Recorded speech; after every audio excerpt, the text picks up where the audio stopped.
दोस्तों आप सभी का स्वागत है मेरे इस चैनल में इंग्लिश विद अंशुमन। स्टूडेंट्स 1 सितंबर को आपका एनडीए का एग्जाम हुआ था, इंडियन एनए का, जिसमें हम आज इस वीडियो में 50 क्वेश्चन जो है इंग्लिश लैंग्वेज के, इंग्लिश का जो सेक्शन है, ठीक है, वो हम अटेम्प्ट करेंगे। फुल डिटेल में सब चीज हम देखेंगे, ठीक है, कि क्या राइट आंसर है, क्या रॉन्ग आंसर्स है। रॉन्ग आंसर्स भी हम लोग डिस्कस करेंगे डिटेल में, क्योंकि आपने अगर रॉन्ग आंसर्स को करेक्ट किया, ठीक है, तो आपने क्यों किया, क्या आपके मन में चल रहा था, ठीक है, क्या आपको लग रहा था, तो वो जो रॉन्ग कॉन्सेप्ट्स आपके दिमाग में थे, ठीक है, तो उसको हम दूर करेंगे ताकि आप अगली बार मिस्टेक्स ना करें। तो सब कुछ हम बहुत डिटेल में यहां पर करेंगे, ठीक है। तो पेपर जो था इजी था एक्चुअली, ठीक है, इंग्लिश लैंग्वेज का इजी था, ठीक है। पैसेज हम बोल सकते हैं, ठीक है, जो एक्चुअली क्या है आपका एक क्लॉज पैसेज जो था वहां पर क्लॉज टेस्ट, वो थोड़ा सा हम कह सकते हैं कि मॉडरेट लेवल का था, थोड़ा सा कंफ्यूजिंग था, बट ओवरऑल जो एग्जाम जो पेपर था, ठीक है, इंग्लिश सेक्शन का मैं बता रहा हूं, इट वाज क्वाइट इजी, ठीक है। तो चले सबसे पहले हम डिस्कस करेंगे हमारा जो क्या है एंटोनिम्स, यानी जो फर्स्ट हमारे 5 क्वेश्चंस यहां पर थे, ठीक है, तो वो हम डिस्कस करेंगे यहां पर पार्ट ए में, ठीक है। अब देखिए जो फर्स्ट क्वेश्चंस आपके हैं वो आपके एंटोनिम्स बेस्ड हैं, बट हमेशा मैं रिकमेंड करूंगा कि इवन आपको आइडिया लग गया कि ठीक है ये वाला जो क्वेश्चंस है ये इस पर बेस्ड है, ठीक है, बट आई रिकमेंड यू कि आप क्या करें, आप जो क्वेश्चन ये डायरेक्शंस है ना वो आप जरूर पढ़ें, ठीक है। आप पूरी डायरेक्शंस बहुत ध्यान से पढ़ें कि जो क्या है डायरेक्शंस है वो क्या कह रहा है, ठीक है। तो देखिए each item in this section consist of a sentence with an underline word followed by 4 words और ग्रुप ऑफ वर्ड्स, ठीक है। तो देखेंगे हर एक सेंटेंस, ठीक है, यहां पर आई थिंक आपके 5 क्वेश्चंस रहेंगे एंटोनिम्स बेस्ड, ठीक है। तो इनमें से देखें जो हर एक क्वेश्चन में आपका एक सेंटेंस दिया गया है जिसमें जो एक वर्ड है वो क्या है अंडरलाइंड है, ठीक है, जैसा आपने यहां पर देखा। Then select the option that is opposite in meaning to the underline word and mark your response on the answer sheet accordingly, ठीक है। हर एक क्वेश्चन 4 ऑप्शन से फॉलो होता है, ठीक है, और आपको कौन सा इसमें करेक्ट ऑप्शन चूज करना है, कौन सा वर्ड आपको चूज करना है, वो वर्ड जिसका मीनिंग इस वर्ड के मीनिंग से क्या है बिल्कुल ऑपोजिट है, ठीक है। तो देखिए जहां कहीं भी लिखा रहेगा select option that is opposite in meaning, मतलब वो क्या होगा, वो होगा आपका एंटोनिम, ठीक है। तो ये आपको ध्यान रखना है, वो होगा आपका एंटोनिम। चलिए तो सबसे पहले हम देखेंगे ऑल ह्यूमन बीइंग्स आर फैलेबल। पहला क्वेश्चन हम देख लेते हैं, ऑल ह्यूमन बीइंग्स आर फैलेबल, यानी सारे इंसान, सारे मनुष्य क्या होते हैं, फैलेबल होते हैं। अब देखिए फैलेबल का मतलब है क्या, फैलेबल आप एक आइडिया लगाइए, ठीक है। फैलेबल मतलब होता है बेसिकली एक ऐसा व्यक्ति या कोई ऐसा जो क्या है परफेक्ट नहीं है, यानी जो मिस्टेक कर सकता है, राइट, हु कैन फेल, ठीक है, जो फेलियर, ठीक है, जिसके लिए पॉसिबल है, जिसके लिए मिस्टेक्स करना पॉसिबल है, जो परफेक्ट नहीं है, ठीक है, जो इम्पेकेबल नहीं है। तो कुछ एंटोनिम्स सिनोनिम्स इसके हो गए, ठीक है। तो फैलेबल यानी, ठीक है, जो क्या करता है, जो मिस्टेक्स करता है, ठीक है, जो एरर्स कर सकता है, ठीक है। एरर्स आपका वही वाला फाइंड द एरर जो आपके पेपर में आता है, ठीक है। तो फैलेबल, तो देखिए इसका ऑपोजिट क्या हो जाएगा हमारा, परफेक्ट हो जाएगा, है ना, ठीक है, यानी इम्परफेक्ट। फैलेबल हो जाएगा सिनोनिम किसका, इम्परफेक्ट का, यानी ऑपोजिट किसका, परफेक्ट का। तो परफेक्ट का अगर ऑपोजिट क्या है, इम्परफेक्ट है, तो वही तो सिनोनिम होता है किसका, फैलेबल का, ठीक है। तो आपका जो करेक्ट आंसर रहेगा वो रहेगा यहां पर परफेक्ट, ठीक है, फैलेबल एंड परफेक्ट। पहला हम ऑप्शन डिस्कस करेंगे फ्रेल। फ्रेल क्या होता है, फ्रेल या फ्रेजाइल आप कहें, ठीक है, इसका मतलब होता है वीक, है ना। For example he looks so frail, he is too thin, है ना, to look strong, he looks frail, ठीक है, वो बहुत क्या लगता है, बहुत कमजोर लगता है या वीक लगता है, सॉफ्ट लगता है, ठीक है, सॉफ्ट, है ना। देन अर्रिंग, अर्रिंग का क्या मतलब होता है, अर्रिंग का मतलब होता है ये एक एडजेक्टिव है, ठीक है, अर्रिंग इज एन एडजेक्टिव जिसका मतलब होता है fail to basically adhere to rules, है ना, यानी इसका मतलब भी क्या है, किससे रिलेटेड है, फेलियर से रिलेटेड है, मिस्टेक से रिलेटेड है आपका, ठीक है, और एरर से रिलेटेड है, ठीक है। यानी आप जब क्या करते हैं किसी चीज को फॉलो करने में आप विफल हो जाते हैं, फेल हो जाते हैं, राइट, किसी स्टैंडर्ड या नॉर्म को फॉलो करने में आप फेल हो जाते हैं, that is called earning. Then देखिए मॉर्टल, मॉर्टल शब्द क्या है, मॉर्टल, ठीक है, इसका जो एक सिनोनिम होता है वो फेटल भी होता है, ठीक है। सो मॉर्टल एंड इमॉर्टल आपने सुना होगा, ठीक है। सो मॉर्टल एंड इमॉर्टल, इमॉर्टल तो आपने सबने सुना होगा, इमॉर्टल का मतलब होता है अमर, ठीक है ना, जो व्यक्ति कभी नहीं मरता। सो मॉर्टल हो जाएगा उसका ऑपोजिट, यानी मॉर्टल मतलब है रिलेटेड टू डेथ, है ना, ठीक है, रिलेटेड टू डेथ, यानी जैसे हम कहें तो human beings are what, immortal और मॉर्टल, ठीक है, क्या हो जाएंगे आपके इंसान, इंसान आपके हो जाएंगे मॉर्टल, है ना, यानी इंसान मरता है, ठीक है, उसको डेथ आती है, ठीक है, इमॉर्टेलिटी। अच्छा अब नाउन क्या हो जाएगा, नाउन इसका हो जाएगा मॉर्टेलिटी, है ना, एंड इमॉर्टेलिटी। आपने मोर्टेलिटी रेट सुना होगा आपने, है ना, एंड इमोर्टेलिटी, राइट। तो ये यहां पे हमने डिस्कस कर लिए, बाकी ऑप्शंस भी। तो आपका जो करेक्ट रहेगा वो रहेगा आपका perfect, which is opposite of fallible. ठीक है, समझ में आया? चलिए बढ़ते हैं हम सेकंड क्वेश्चन की तरफ। तो ध्यान से देखिएगा, हम बिल्कुल प्रिसाइज डिटेल करें, because my channel it is solely dedicated to English language. ठीक है, तो मेरे चैनल पर आपको इंग्लिश का ही जो चीजें हैं, ठीक है, जो कॉन्सेप्ट्स हैं वो आपको मिलेंगे। ठीक है, तो यहां पर हम बिल्कुल प्रिसाइजली इंग्लिश के जो क्वेश्चंस हैं वो हम करेंगे बिल्कुल डिटेल में। ठीक है, सारी चीज हम लोग डिस्कस करेंगे। ठीक है, तो चलिए देखें, हिज वर्ड्स वर वेक, है ना, हिज वर्ड्स वर वेक। देखिए वेक या वर्क, है ना, इसका मतलब क्या होता है? इसका मतलब होता है something which is not clear, है ना, नॉट क्लियर। इसका आई थिंक, हाँ, सिनोनिम इसका एक हो जाएगा नेबुलस। ठीक है, नेबुलस।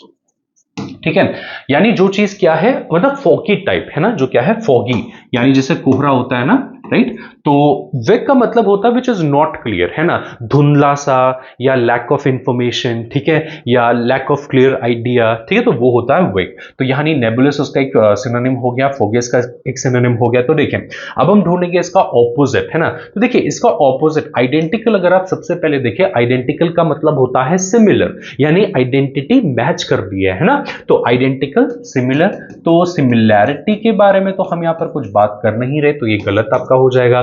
फिर दूसरा है आपका ऑब्सक्योर। देखिए ऑब्सक्योर हो जाएगा सिनोनिम किसका, वेक का, है ना।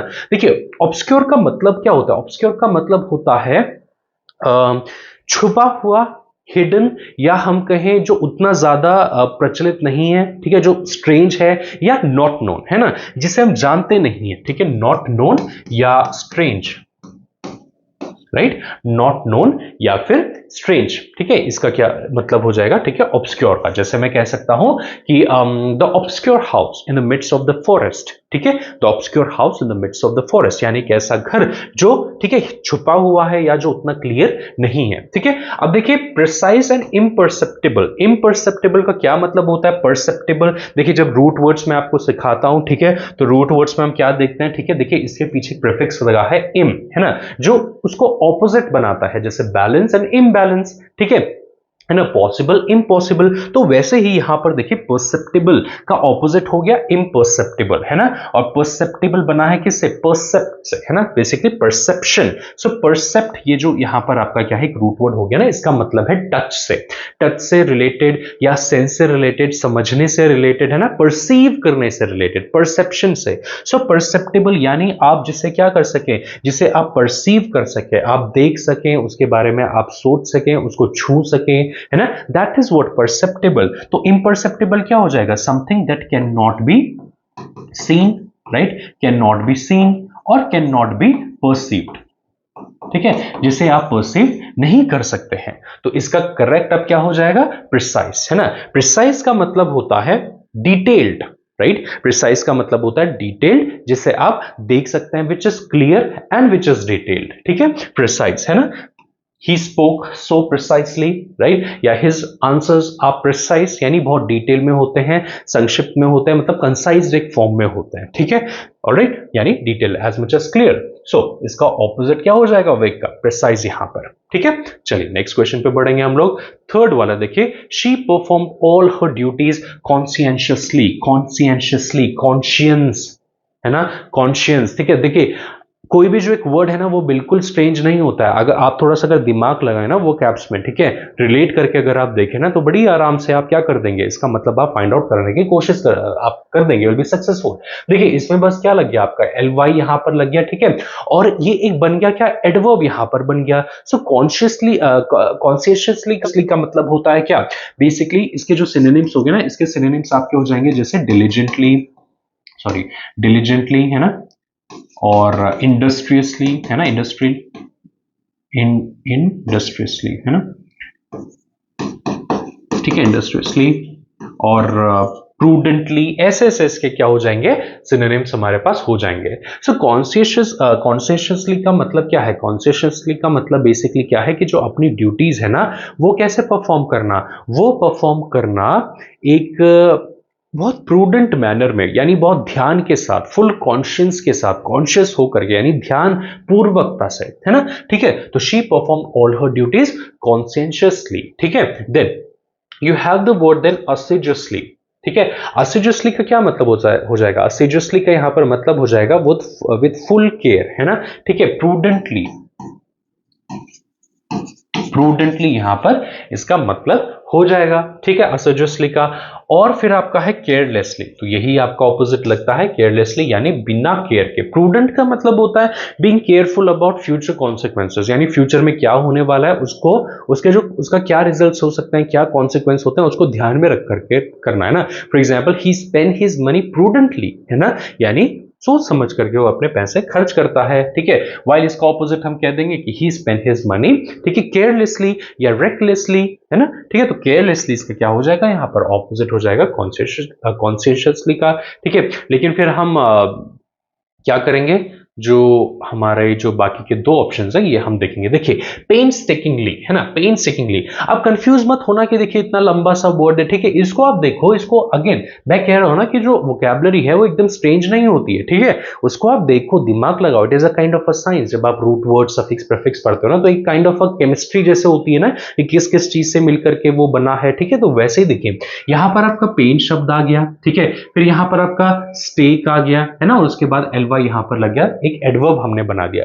तो बेसिकली पेन और स्टेकिंग से, है ना, पेन और स्टेक से, है ना, ये बना। तो बेसिकली इसका मतलब है कि स्टेक पर रख देना, यानी दाव पर लगा देना, क्या आपका जो क्या है पेन है, ठीक है, आपकी जो स्ट्रगल्स है, सफरिंग है।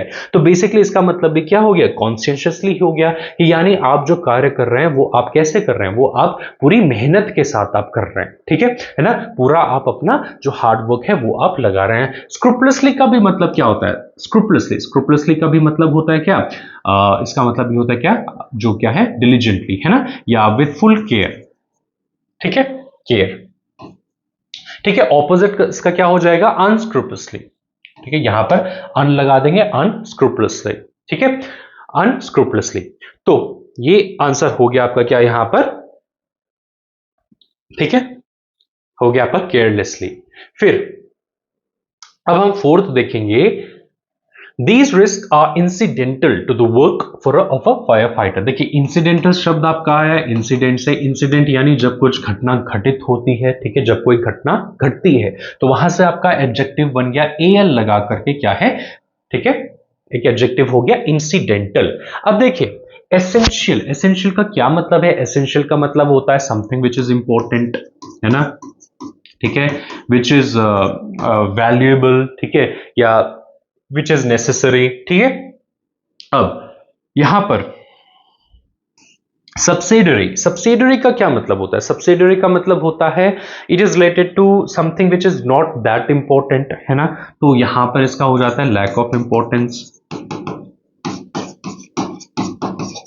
ठीक है। सो लैक ऑफ इंपॉर्टेंस, ठीक है, lack of importance but it could be an integral part of something, ठीक है, यानी क्या है, इंपॉर्टेंस में तो कम है लेकिन ये दूसरे चीज को क्या करता है, एड करता है। जैसे मैं आपको इसका एक जो सिनोनिम है ना, इसका एक सिनोनिम हो जाएगा क्या, ऑक्सिलरी।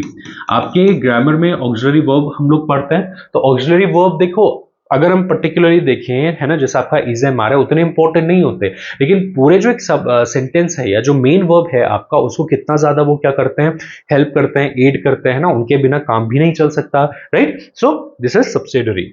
सेरेंडिपिटस आपका क्या हो गया, सेरेंडिपिटस आपका आता है सेरेंडिपिटी से, है ना, सेरेंडिपिटी, जिसका मतलब क्या होता है, सेरेंडिपिटी का यहां पर क्या मतलब होता है, सेरेंडिपिटी का मतलब होता है जो चीज क्या होती है, बाय चांस होती है ना। इसका एक सिनोनिम हो जाएगा हैपेंस्टेंस, हैपेंस्टेंस यानी जो सोचा समझा जाकर के जो नहीं होता है लेकिन वो एकदम से हो जाता है बाय लक, है ना, या बाय चांस जो हो जाता है, दैट इज सेरेंडिपिटी। तो उस स्टेट को हम कहते हैं, तो एडजेक्टिव हमने बना लिया OUS यहां पर लगा करके सेरेंडिपिटस, है ना, हिज प्लान वाज सेरेंडिपिटस, है ना, हम कह सकते हैं, या हिज एक्शंस वाज सेरेंडिपिटस, है ना, हिज वर्ड्स वाज सेरेंडिपिटस, है ना, ठीक है।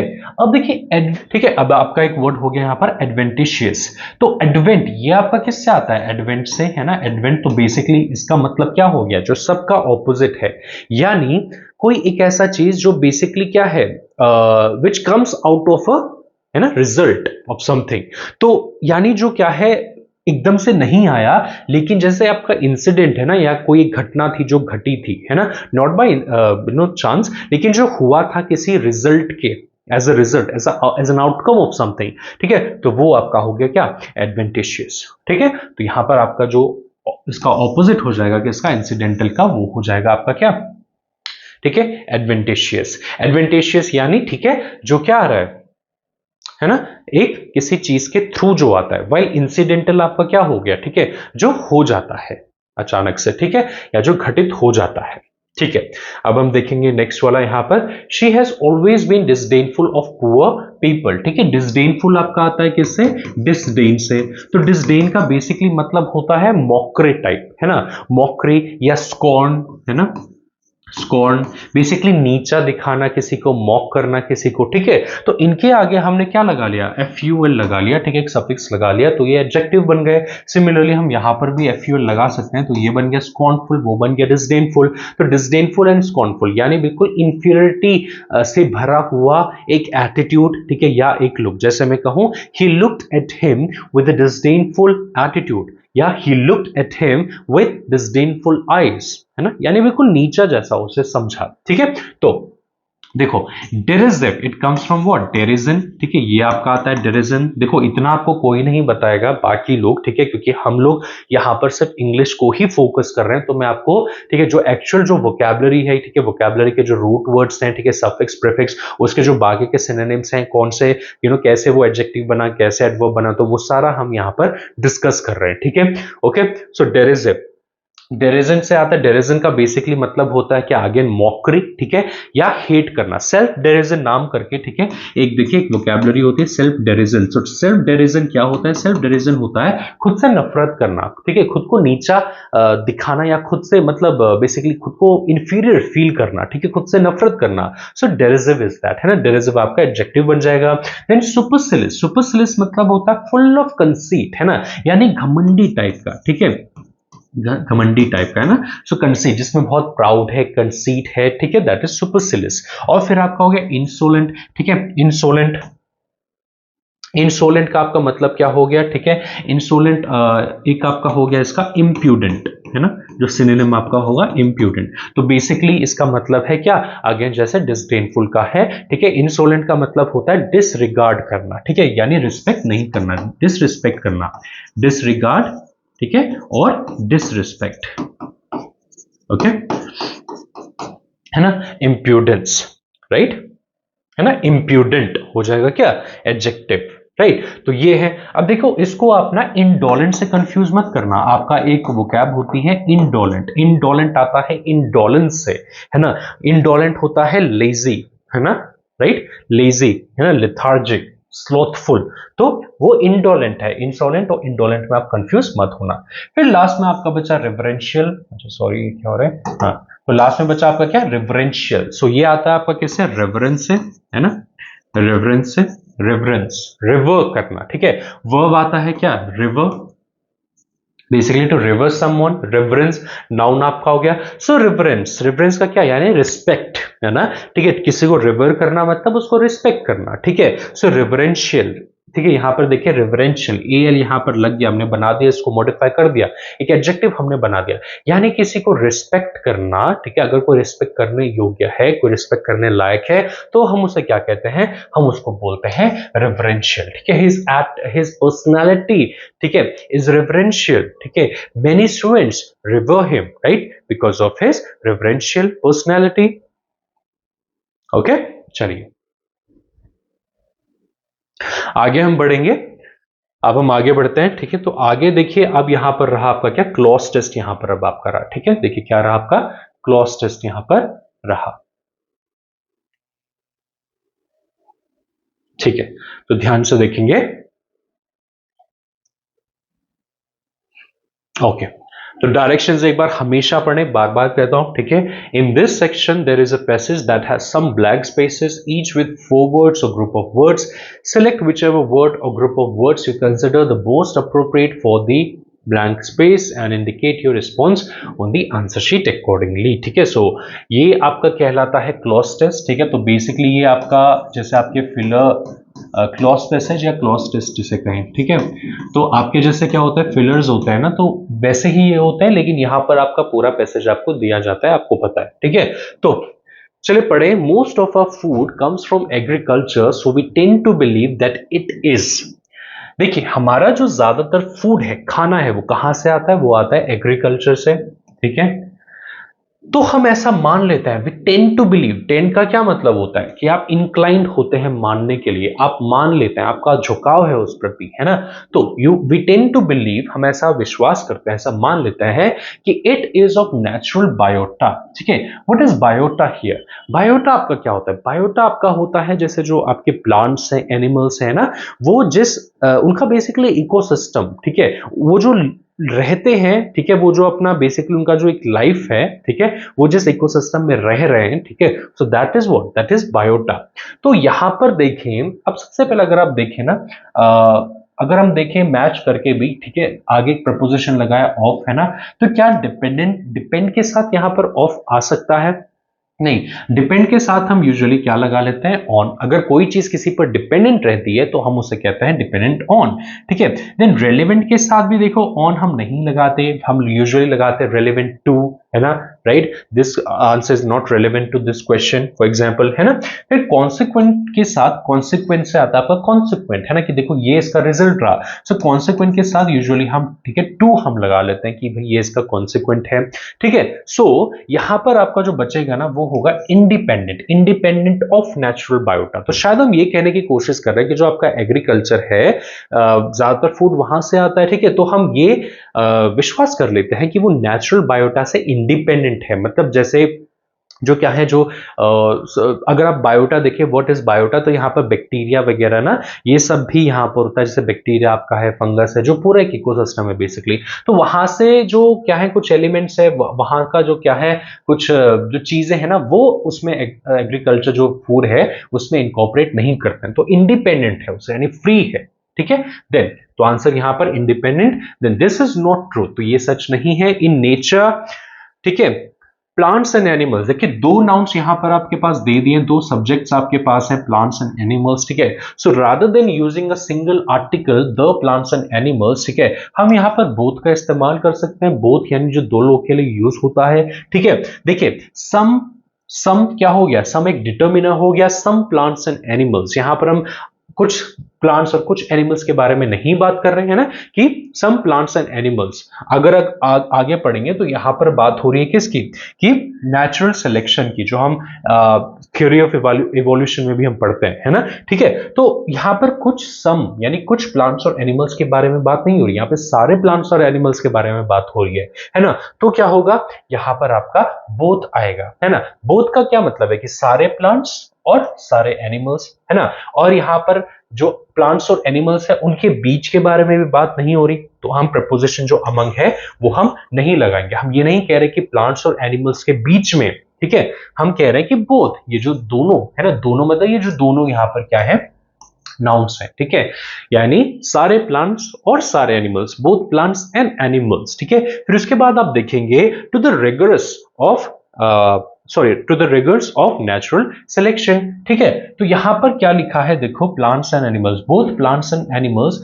अब सबसे पहले आपका had been continuously subjected, will be continuously subjected and are continuously subjected to the rigours of natural selection. तो यहां पर बोलने की बेसिकली हम ये कोशिश कर रहे हैं कि जो प्लांट्स और एनिमल्स हैं, ये क्या है, जो नेचुरल सिलेक्शन है, जो नेचर ने क्या है, एक बेसिकली हम कहें क्या कि जो उसका एक ना वर्किंग है, कि जो अगर आगे आप पढ़े ना तो यहां पर होगा सर्वाइवल ऑफ द फिटेस्ट, तो यानी जो सबसे फिट है, ठीक है, वही बचेगा। तो ये क्या है, एक नेचर का क्या है, अपने आप को सेलेक्ट करता है, सिलेक्शन एक बनाता है ना। तो यहां पर आपका एक्चुअली होगा आर कंटिन्यूअसली सब्जेक्टेड, क्योंकि देखो यहां पर हम किसी पर्टिकुलर इंसिडेंट, एक टाइम के बारे में बात नहीं कर रहे, तो आपको यहां पर पास में लिखने की जरूरत नहीं है कि had been continuously subjected. Subject का क्या मतलब होता है, सब्जेक्ट का मतलब होता है बी अफेक्टेड बाय, है ना, कंट्रोल्ड बाय, ठीक है। तो हैड बीन कंटिन्यूसली सब्जेक्टेड, हम पास्ट के बारे में नहीं बात करें तो हैड बीन क्या होगा, गलत हो जाएगा। सिमिलरली हम कोई स्पेसिफिक टाइम के बारे में बात नहीं करें तो विल बी नहीं होगा, ठीक है। एंड कंटिन्यूसली सब्जेक्टेड, यहां पर देखिए हमें एक हेल्पिंग वर्ब चाहिए, है ना, हेल्पिंग वर्ब चाहिए, कुछ तो चाहिए। जैसे यहां पर आपका है विल बी, हैड बीन, है ना, यहां पर आपका नहीं है। आपका जो लास्ट में बचा वो है आर कंटिन्यूसली सब्जेक्टेड, हमें चाहिए इनडेफिनेट, यहां पर इनडेफिनेट टेंस हमें चाहिए। ये आपका क्या हो गया, इंडेफिनेट प्रेजेंट ये हो गया, है ना, ये पैसिव वॉइस का यहां पर क्या हो गया, एक फॉर्म हो गया, ठीक है। आर कंटिन्यूसली सब्जेक्टेड, है ना, सब्जेक्ट प्लस आपके सब्जेक्ट क्या हो गए, प्लांट्स एंड एनिमल्स, प्लस इसके बाद क्या आ गया, आर आपका आ गया, और फिर आपकी वर्ब की थर्ड फॉर्म आ गई। तो ये पैसिव का स्ट्रक्चर आपका हो गया, है ना, ठीक है। सिंपल प्रेजेंट का ये क्या हो गया, स्ट्रक्चर हो गया। तो यहां पर आपको इंडेफिनेट यानी सिंपल, ठीक है, सिंपल प्रेजेंट की यहां पर आपको आवश्यकता है, क्योंकि हम बात करें फैक्ट के बारे में कि जनरली क्या हो रहा है, जो प्लांट्स और एनिमल्स है ना, वो दे आर सब्जेक्टेड, है ना, वो दे आर सब्जेक्टेड और they are affected by what, natural selection. फिर उसके बाद हम देखेंगे ओनली द फिटेस्ट सर्वाइव, और फिर क्या है, जो फिटेस्ट रहता है वही सर्वाइव करता है। उसके बाद हम कह रहे हैं कॉन्सिक्वेंटली, इनअडवर्टेंटली, ऑल्दो, सिंस, है ना। इनअडवर्टेंटली का क्या मतलब होता है, बेसिकली ना चाहते हुए, है ना, ठीक है, गलती से, ठीक है, या ना चाहते हुए, ठीक है, without any intention. Wild populations have numerous traits for competitiveness, resistance to, अच्छा इसका ना हम थोड़ा सा बाद में देखेंगे, आपको बाद में समझ में आएगा। पहले हम क्या करते हैं, पहले ना यहां तक हम जरा जो अपना सेंटेंस है वो कंप्लीट कर देते हैं, ठीक है। So wild populations have numerous traits for competitiveness, resistance to parasites and then what, to adverse conditions. अगर आप देखोगे, देखो यहां पर क्या है, ये सेम आपको दिखता हुआ ये वाला भी आपको पार्ट दिखेगा, रेजिस्टेंस टू पैरासाइट्स, है ना, ये आपका नाउन हो गया, और यहां पर भी आपका नाउन हो गया। रेजिस्टेंस है ना, किसके लिए, पैरासाइट्स के अगेंस्ट, ठीक है। तो यहां पर एडवर्स कंडीशंस, कंडीशंस भी एक नाउन हो गया, तो यहां पर भी आपको एक नाउन चाहिए। अडेप्टेबल आपका एक एडजेक्टिव हो गया, ठीक है। विड्रॉल आपका नाउन है, टॉलरेंस आपका नाउन है, ठीक है। देन आपका जो कंप्लायंस है वो भी आपका नाउन है, लेकिन कंप्लायंस का मतलब क्या होगा, टू ओबे, है ना, कंप्लायंस टू ओबे, राइट, और टू फॉलो, यहां पर हम एडवर्स कंडीशंस को फॉलो करने की बात नहीं कर रहे। Then you have what, a withdrawal, withdrawal यानी निकालना, ठीक है। तो यहां पर एडवर्स कंडीशंस, ठीक है, कुछ हम विड्रॉ करने की बात नहीं कर रहे हैं। आपका जो लास्ट में बचता है वो है टॉलरेंस, है ना, टॉलरेंस, टॉलरेंस यानी, ठीक है, सहना, ठीक है, टॉलरेट करने की क्या, जो क्या है, एक एबिलिटी है, टॉलरेंस, है ना। एडजेक्टिव इसका हो जाएगा टॉलरेबल, तो यहां पर आपका करेक्ट हो जाएगा टॉलरेंस, है ना। टॉलरेंस टू एडवर्स कंडीशंस, यानी वो एडवर्स कंडीशंस को टॉलरेट करते हैं, ठीक है। और फिर बाद में आपका क्या, and with, right, and with and other aspects of vigour, vigour का मतलब है फोर्स और एनर्जी, है ना। एंड विद, बाय, अपॉन आपका करेक्ट होगा एंड। कंजंक्शन आपको चाहिए, यहां पर आपको प्रपोजिशंस, ठीक है, नहीं चाहिए। तो and other aspects of figures, तो बेसिकली हम बात क्या कर रहे हैं कि देखिए जो वाइल्ड पॉपुलेशंस है ना, जिनके पास क्या है, बहुत सारे ट्रेट्स हैं कॉम्पिटिटिवनेस के लिए, ठीक है, पैरासाइट्स के अगेंस्ट रेजिस्टेंस जो रखते हैं, और जो टॉलरेबल होते हैं किसके किसके अगेंस्ट, ठीक है, एडवर्स कंडीशंस के अगेंस्ट, और अदर एस्पेक्ट्स ऑफ विगोर, इसलिए आप कह रहे हैं एंड अदर एस्पेक्ट्स ऑफ विगोर, यानी और बाकी एस्पेक्ट्स ऑफ विगोर, ठीक है। तो अब हम देखेंगे हमारा जो यहां पर ऊपर वाला जो है ना, यहां पर आपका क्या होगा। देखो हमने बात की किसके बारे में, हमने बात की नेचुरल सिलेक्शन जो होता है, फिर क्या आपका आपका क्या बच जाता है, आपका बच जाता है क्या,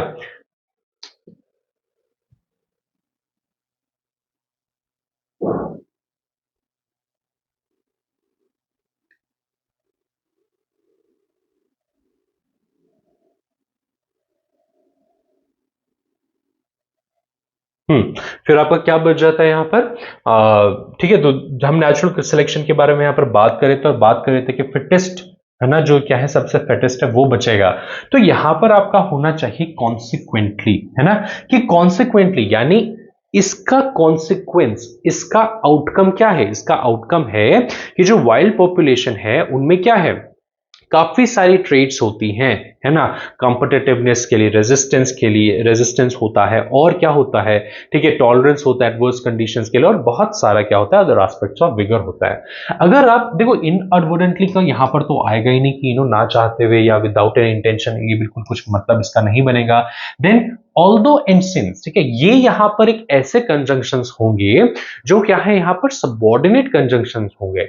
इनको अगर आप यहां पर लगाते हैं ना, मान लीजिए देखिए आप कहते हैं कि although wild population have numerous traits for competitiveness, resistance to parasites, है ना, और फिर क्या tolerance to adverse condition and other aspects of figure, तो इनकम्प्लीट रहेगा सेंटेंस, क्योंकि इनको चाहिए क्या, एक इंडिपेंडेंट क्लॉज यहां पर, ठीक है, क्लॉसेस यहां पर आपको सीखने जरूरी हैं, ठीक है। सिमिलरली अगर आप यहां पर सिंस लगा लें, है ना, सिंस क्योंकि, है ना, क्या है, wild population have numerous traits for competitiveness, resistance to parasites, tolerance to adverse condition and other aspects of vigor, तो क्या है ना, तो since और although यहां पर नहीं आएगा, यहां पर आपका आ जाएगा एक एडवर्ब जो क्या है consequently, कि consequently देखो इसका consequence हुआ क्या, है ना, वाइल्ड पॉपुलेशन, क्योंकि देखो है ना नेचर में सबको लड़ना है, फिट रहना है, तो इसलिए इन सबको क्या है, देखो उनमें रेजिस्टेंस है, कॉम्पिटिटिवनेस की भावना है, ठीक है, और क्या है, टॉलरेंस है, और बाकी कुछ एस्पेक्ट्स है किसके, विगर के, फोर्स के। फिर हम बढ़ेंगे इन कॉन्ट्रास्ट, लेकिन बिल्कुल ऑपोजिट केस क्या है, population grown for many what, देखिए जो पॉपुलेशन यहां पर ग्रो हुई है, यानी जो आबादी ग्रो हुई है, फॉर मेनी वॉट, है ना, देखिए फॉर मेनी एरास, एरास का मतलब हो गया बेसिकली जमाना टाइप, है ना, बहुत पहले, तो हम एक यहां पर ना टाइम के बारे में वक्त कर रहे हैं, ना कि एरा के बारे में। एपोक्स आपका हो गया certain time periods in history, है ना, एपोक्स जो पर्टिकुलर मूवमेंट पे कोई क्या होते हैं, हिस्टोरिकल एक जो टाइम है, जो इवेंट्स होते हैं, ठीक है, उसके बारे में हम बात नहीं कर रहे। अब आपको जो पीरियड्स और जनरेशंस हैं, यहां पर आपका करेक्ट होगा पीरियड्स, कि जो आबादी है बढ़ती हुई, जो बहुत सारे मेनी पीरियड्स के लिए जो क्या हो रही है, ग्रो कर रही है, ठीक है, तो वो यहां पर करेक्ट होगा। जनरेशंस यहां पर करेक्ट उतना नहीं होगा, ठीक है, देखो हम ऑलरेडी पॉपुलेशन यहां पर यूज कर रहे हैं, पॉपुलेशन जो आबादी, ठीक है, बढ़ रही है ना, फॉर मेनी पीरियड्स, यहां पर हमें चाहिए क्या, वक्त से रिलेटेड, टाइम से रिलेटेड, ठीक है, तो यहां पर आपका होगा करेक्ट पीरियड्स, है ना। Under the tempered condition of agriculture tend to lose their traits because they, ठीक है, अब हम यहां पर क्या करने की कोशिश कर रहे हैं कि जो देखो कई वक्त से, कई पीरियड से, है ना, जो पॉपुलेशन है वो ग्रो हो रही है, ठीक है, पैम्पर्ड कंडीशंस के अंडर, बेसिकली मतलब क्या है कि जो प्लांट्स एग्रीकल्चर जो क्या है, जो साइंटिस्ट हैं या जो फार्मर्स है वो जो ग्रो कर रहे हैं ना, तो उसको बड़े प्यार से ग्रो कर रहे हैं। प्यार से ग्रो करने का क्या मतलब है, जिन चीज की भी रिक्वायरमेंट है ना वो उन्हें दे रहा है, आगे आपको पढ़ के समझ में आएगा, यानी उनमें वो रेजिलियंस की जो क्या है एबिलिटी है वो उसमें ग्रो नहीं कर रहे, ठीक है। अगर आपको यहां पर लिखा होगा जैसे कि whichever lacks resistance to drought, है ना, आपको आगे समझ में आएगा कि मान लो गर्मी पड़ रही है और कोई प्लांट है जो रेजिस्टेंस नहीं रखता ड्रॉट के अगेंस्ट, तो उसको पानी दे देंगे, है ना, ऐसा यहां पर कहा जा रहा है, ठीक है, यानी उसके अंदर कैसे हम रेजिस्टेंस डेवलप करें, कैसे वो उस हार्ड कंडीशन को क्या करे, विथस्टैंड करे, ठीक है, ऐसा हम यहां पर नहीं कर रहे हैं, ठीक है। Then because they now had selected for production, देखिए यहां पर आपको चाहिए पैसिव वॉइस, आपको सबसे पहले समझना है ना, ठीक है, आपको सबसे पहले समझना है हम यहां पर सब्जेक्ट हमारा क्या है, सब्जेक्ट हमारा क्या है, सब्जेक्ट हमारा है what, populations grown for many, है ना, populations grown for many periods under the pampered condition of agriculture tend to lose these traits, है ना, because they what, because they are selected, right, they are selected for production, not resilience. They had selected, they have selected, they might select, ये आपके active voice के क्या है यहां पर form है, तो ये सेलेक्ट नहीं कर रहा है ना, तो आपको एक्टिव वॉइस नहीं चाहिए, हम कह रहे हैं कि ये सेलेक्ट हो रहे हैं किसके लिए, प्रोडक्शन के लिए, तो आपको करना होगा ये वाला, they are selected, right, for production not resilience, तो उनको बेसिकली प्रोडक्शन के लिए ग्रो किया जा रहा है, ठीक है, रेजिलियंस के लिए नहीं कि बस हमें क्या करना है, प्रोड्यूस करना है ना। देन फॉर एग्जांपल देखिए high producing plant which ever lacks resistance to drought, है ना, देखो एक high producing plant which ever, कोई भी, no we are talking about specific plant here, है ना, दिस whom आपका यहां पर ऑब्जेक्टिव केस है, whom, ठीक है। अगेन वैसे भी हम जो आपके नॉन लिविंग ऑब्जेक्ट्स हैं या जो जैसे आपके ऑब्जेक्ट्स हैं क्या, जैसे आपके नाउन्स हो गए, जैसे प्लांट्स, ट्रीज, ठीक है, एनिमल्स, इनके लिए हम कभी whom का ज्यादा इस्तेमाल नहीं करते हैं, ठीक है। फिर आपके बच्चे that और फिर whenever, यानी कभी कभी भी, है ना, ठीक है। तो आपका यहां पर करेक्ट होना चाहिए that lacks resistance to drought, यानी हम बात कर रहे हैं कि एक हाई प्रोड्यूसिंग प्लांट जो लैक करता है रेजिस्टेंस ड्रॉट के अगेंस्ट, ठीक है। तो यहां पर होगा आपका that lacks resistance to drought is what heated। अब देखिए ड्रॉट का क्या मतलब होता है, सूखा पड़ना। तो क्या उस प्लांट को, एक ऐसा प्लांट जो ड्रॉट से नहीं लड़ सकता, क्या आप उसे गर्म करेंगे? नहीं करेंगे। डिजर्टेड, है ना, नहीं।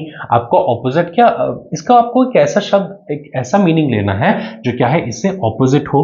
तो क्या होगा, अब देखिए दो शब्द यहां पे आपके पास है, इरिगेटेड एंड शावर्ड। इरिगेटेड का मतलब बेसिकली होता है पानी पहुंचाना, जब खेत को क्या करते हैं, खेत में पानी पहुंचाते हैं, पानी देते हैं। और दूसरा आपका क्या हो गया, शावर्ड, है ना, यानी बारिश कर देना। तो यहां पर ज्यादा एक अगर बेहतर वर्ड देखें हम एग्रीकल्चर की, क्योंकि बारे में बात कर रहे हैं, तो यहां पर इरिगेटेड जो है वो शब्द यहां पर ज्यादा ठीक लगता है, ठीक है। Irrigated and the resistance to drought is ignored. और फिर क्या होता है, ठीक है, इरिगेशन उसे दे देते हैं, लेकिन जो उसका रेजिस्टेंस है ड्रॉट के अगेंस्ट, ठीक है, वो क्योंकि कमजोर है तो उसको इग्नोर कर देते हैं। Also in the process of breeding plants for maximum production all genetic variation is eliminated. तो यहां पर हमने अपना क्या खत्म कर लिया, क्लॉज पैसेज या क्लॉज टेस्ट हमने खत्म कर लिया। अब हम आते हैं किस पर, सेंटेंस को कंप्लीट करने पर, सेंटेंस कंप्लीशन पर, ठीक है। तो अगेन बहुत ज्यादा ये इजी क्वेश्चन है। देखिए each of the following items features one part of a sentence followed by 4 alternatives, complete the sentence by choosing the correct alternative. So Preeti suggest, देखिए प्रीति सजेस्ट, है ना, यहां पर आपका नाउन आ गया और फिर सजेस्ट आपका आ गया, ठीक है, एक वर्ब आपकी आ गई। ये जो आपका क्वेश्चन है ना, ये क्वेश्चन आपका है सब्जंक्टिव मूड पर बेस्ड, ठीक है, सब्जंक्टिव मूड पर बेस्ड। सब्जेक्टिव मूड यानी जिसमें हम हाइपोथेटिकल सिचुएशंस के बारे में बात करते हैं, ठीक है। तो देखिए प्रीति सजेस्ट, आपके यहां पर ऐसे वर्ब्स किए जाते हैं जैसे रिकमेंड्स, सजेस्ट, है ना, एडवाइज्ड, ठीक है। ऐसे हम यहां पर वर्ब्स क्या करते हैं, यहां पर हम चूज करते हैं जो हाइपोथेटिकल नेचर में होते हैं। यानी यहां पर प्रीति ने जो सजेस्ट किया होगा वो एक्चुअल में हुआ नहीं होगा, है ना, इट एक्चुअली डिडंट हैपन, ठीक है। वो क्या हुआ होगा, वो उसके मन में है। अब वो रिकमेंड कर रही है कि ऐसा हो, या सजेस्ट कर रही है कि ऐसा हो, जो हुआ नहीं, यानी हाइपोथेटिकल है। तो these are always followed by verbs first form, ठीक है। आपके प्रेजेंट फॉर्म में ये क्या होता है, यहां पर बेस फॉर्म रखते हैं, रादर देन फर्स्ट फॉर्म हम कहें बेस फॉर्म, क्योंकि यहां पर क्या है, अगर प्रीति सजेस्ट है ना, तो अगर यहां पर, तो आपको पता है कि देखो करेक्ट ये होना है ना, that I ask your advice, ये यहां पर होगा कि देखो बेस फॉर्म हमें लगानी है आस्क। अब मान लीजिए यहां पर होता शी, तो ये आस्क भी नहीं होता, ये भी नहीं होता, ये, ठीक है। हम आपको पता है ना, सब्जेक्ट वर्ब एग्रीमेंट के, हमें एग्रीमेंट के अकॉर्डिंग ये लगाना चाहिए, लेकिन नहीं लगाएंगे, क्यों, क्योंकि यहां पर बेस फॉर्म हमें यूज करना होता है। तो इस सब्जेक्टिव मोड में, ठीक है, जो क्या होती है, सब्जेक्ट वर्ब एग्रीमेंट का जो कॉन्सेप्ट होता है वो फॉलो नहीं होता है।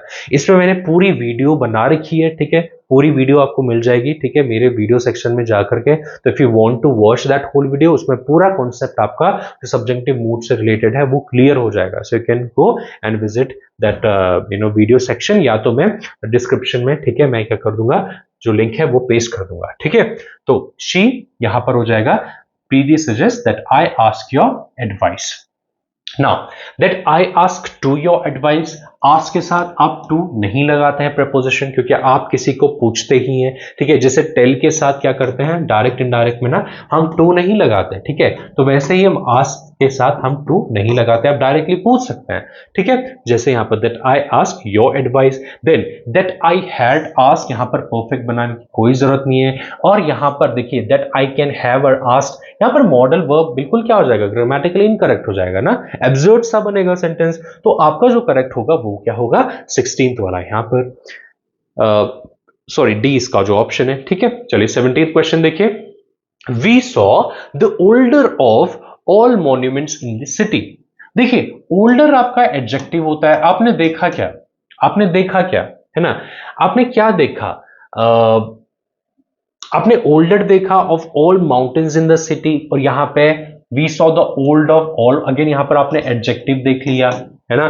फिर यहाँ पे we saw the oldest monument in the city, यहां पर आपने एक नाउन देखा जिसे आप कह रहे हैं मॉन्यूमेंट, उसके साथ आपने एक एडजेक्टिव लगा लिया, एक सुपरलेटिव एडजेक्टिव लगा लिया, ओल्डेस्ट यानी सबसे पुराना मॉन्यूमेंट देखा सिटी में। और चौथा कह रहा है we saw an oldest of all monuments in the city, again यहां पर आपने एडजेक्टिव देखा। तो बताएं कौन सा करेक्ट होगा, सी वाला करेक्ट होगा, है ना। देखिए जब आप एडजेक्टिव और क्या है नाउन आपका साथ में है ना, तो आपका अगर आप सुपरलेटिव, अगर आप नाउन जो सुपरलेटिव एडजेक्टिव है वो जब आप यूज करते हैं तो एडजेक्टिव प्लस नाउन ही आप यूज करेंगे, है ना।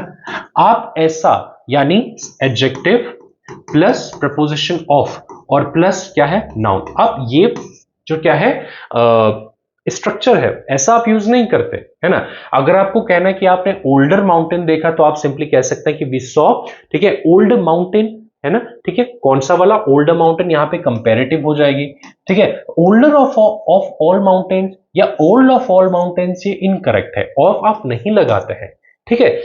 तो आपका करेक्ट होगा ये वाला, है ना, ठीक है। और सुपरलेटिव के साथ आप इस्तेमाल करते हैं आपका डेफिनेट आर्टिकल द। चलिए नेक्स्ट देखें, since you have been touring all day, क्योंकि आप पूरे दिन से क्या कर रहे हैं, ट्रैवल कर रहे हैं, ठीक है, टूर कर रहे हैं, तो you must be tired, you ought to have been tired, you could have been tired, you might not be tired, शायद आप थके ना होंगे, ये तो बिल्कुल इनकरेक्ट है, आप सबको पता है पूरे दिन भर अगर क्या कर रहे हैं, टूर कर रहे हैं, है ना। फिर you could have been tired, you could have been tired कि आप टायर्ड हो सकते थे, नहीं ऐसा कुछ बात कर रहे हैं। You ought to have been tired, आपको टायर्ड होना चाहिए था, है ना। ऑट टू का मतलब होता है कि ठीक है करना चाहिए, ऐसा नहीं है जरूरी, तो है क्या correct, you must be tired, आप टायर्ड होंगे, आप जरूर टायर्ड होंगे, है ना, ठीक है। So since you have been touring all day you must be tired.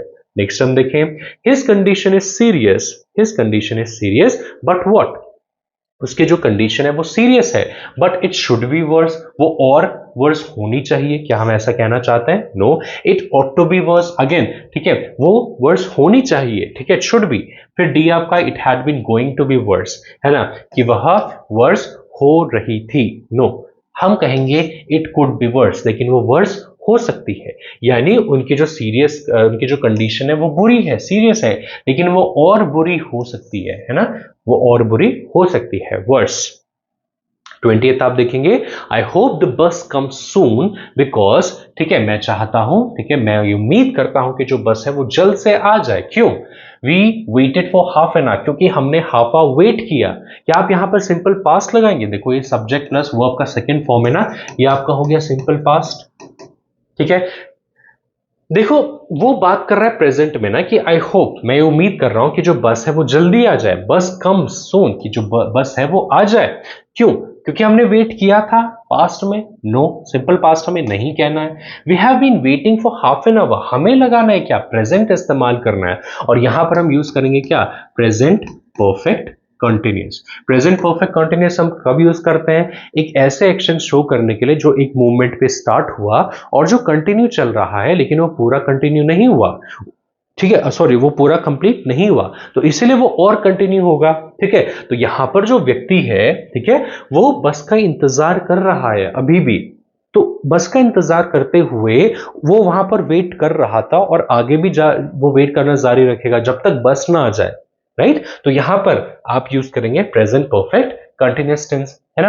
We waiting for half an hour, देखिए यहां पर ग्रामेटिकली रॉन्ग है, ठीक है, वी सब्जेक्ट और प्लस वर्ब का आईएनजी फॉर्म, इसके बीच में आपको कुछ तो डालना पड़ेगा ना, जैसे वी हैव बीन वेटिंग या we are waiting, we had been waiting, कुछ तो आपको डालना पड़ेगा, this is grammatically wrong. Then we could have been waiting for half an hour, हम हाफ आवर तक वेट कर रहे हो सकते थे, नो, आप ऐसा कुछ यहां पर नहीं कह रहे, आप कह रहे हैं कि मैं उम्मीद करता हूं कि जो बस है वो जल्दी आ जाए, क्योंकि मैं यहां पर काफी टाइम से, कितने, हाँ, हाफ एन आवर से यहां पर वेट कर रहा हूं, ठीक है।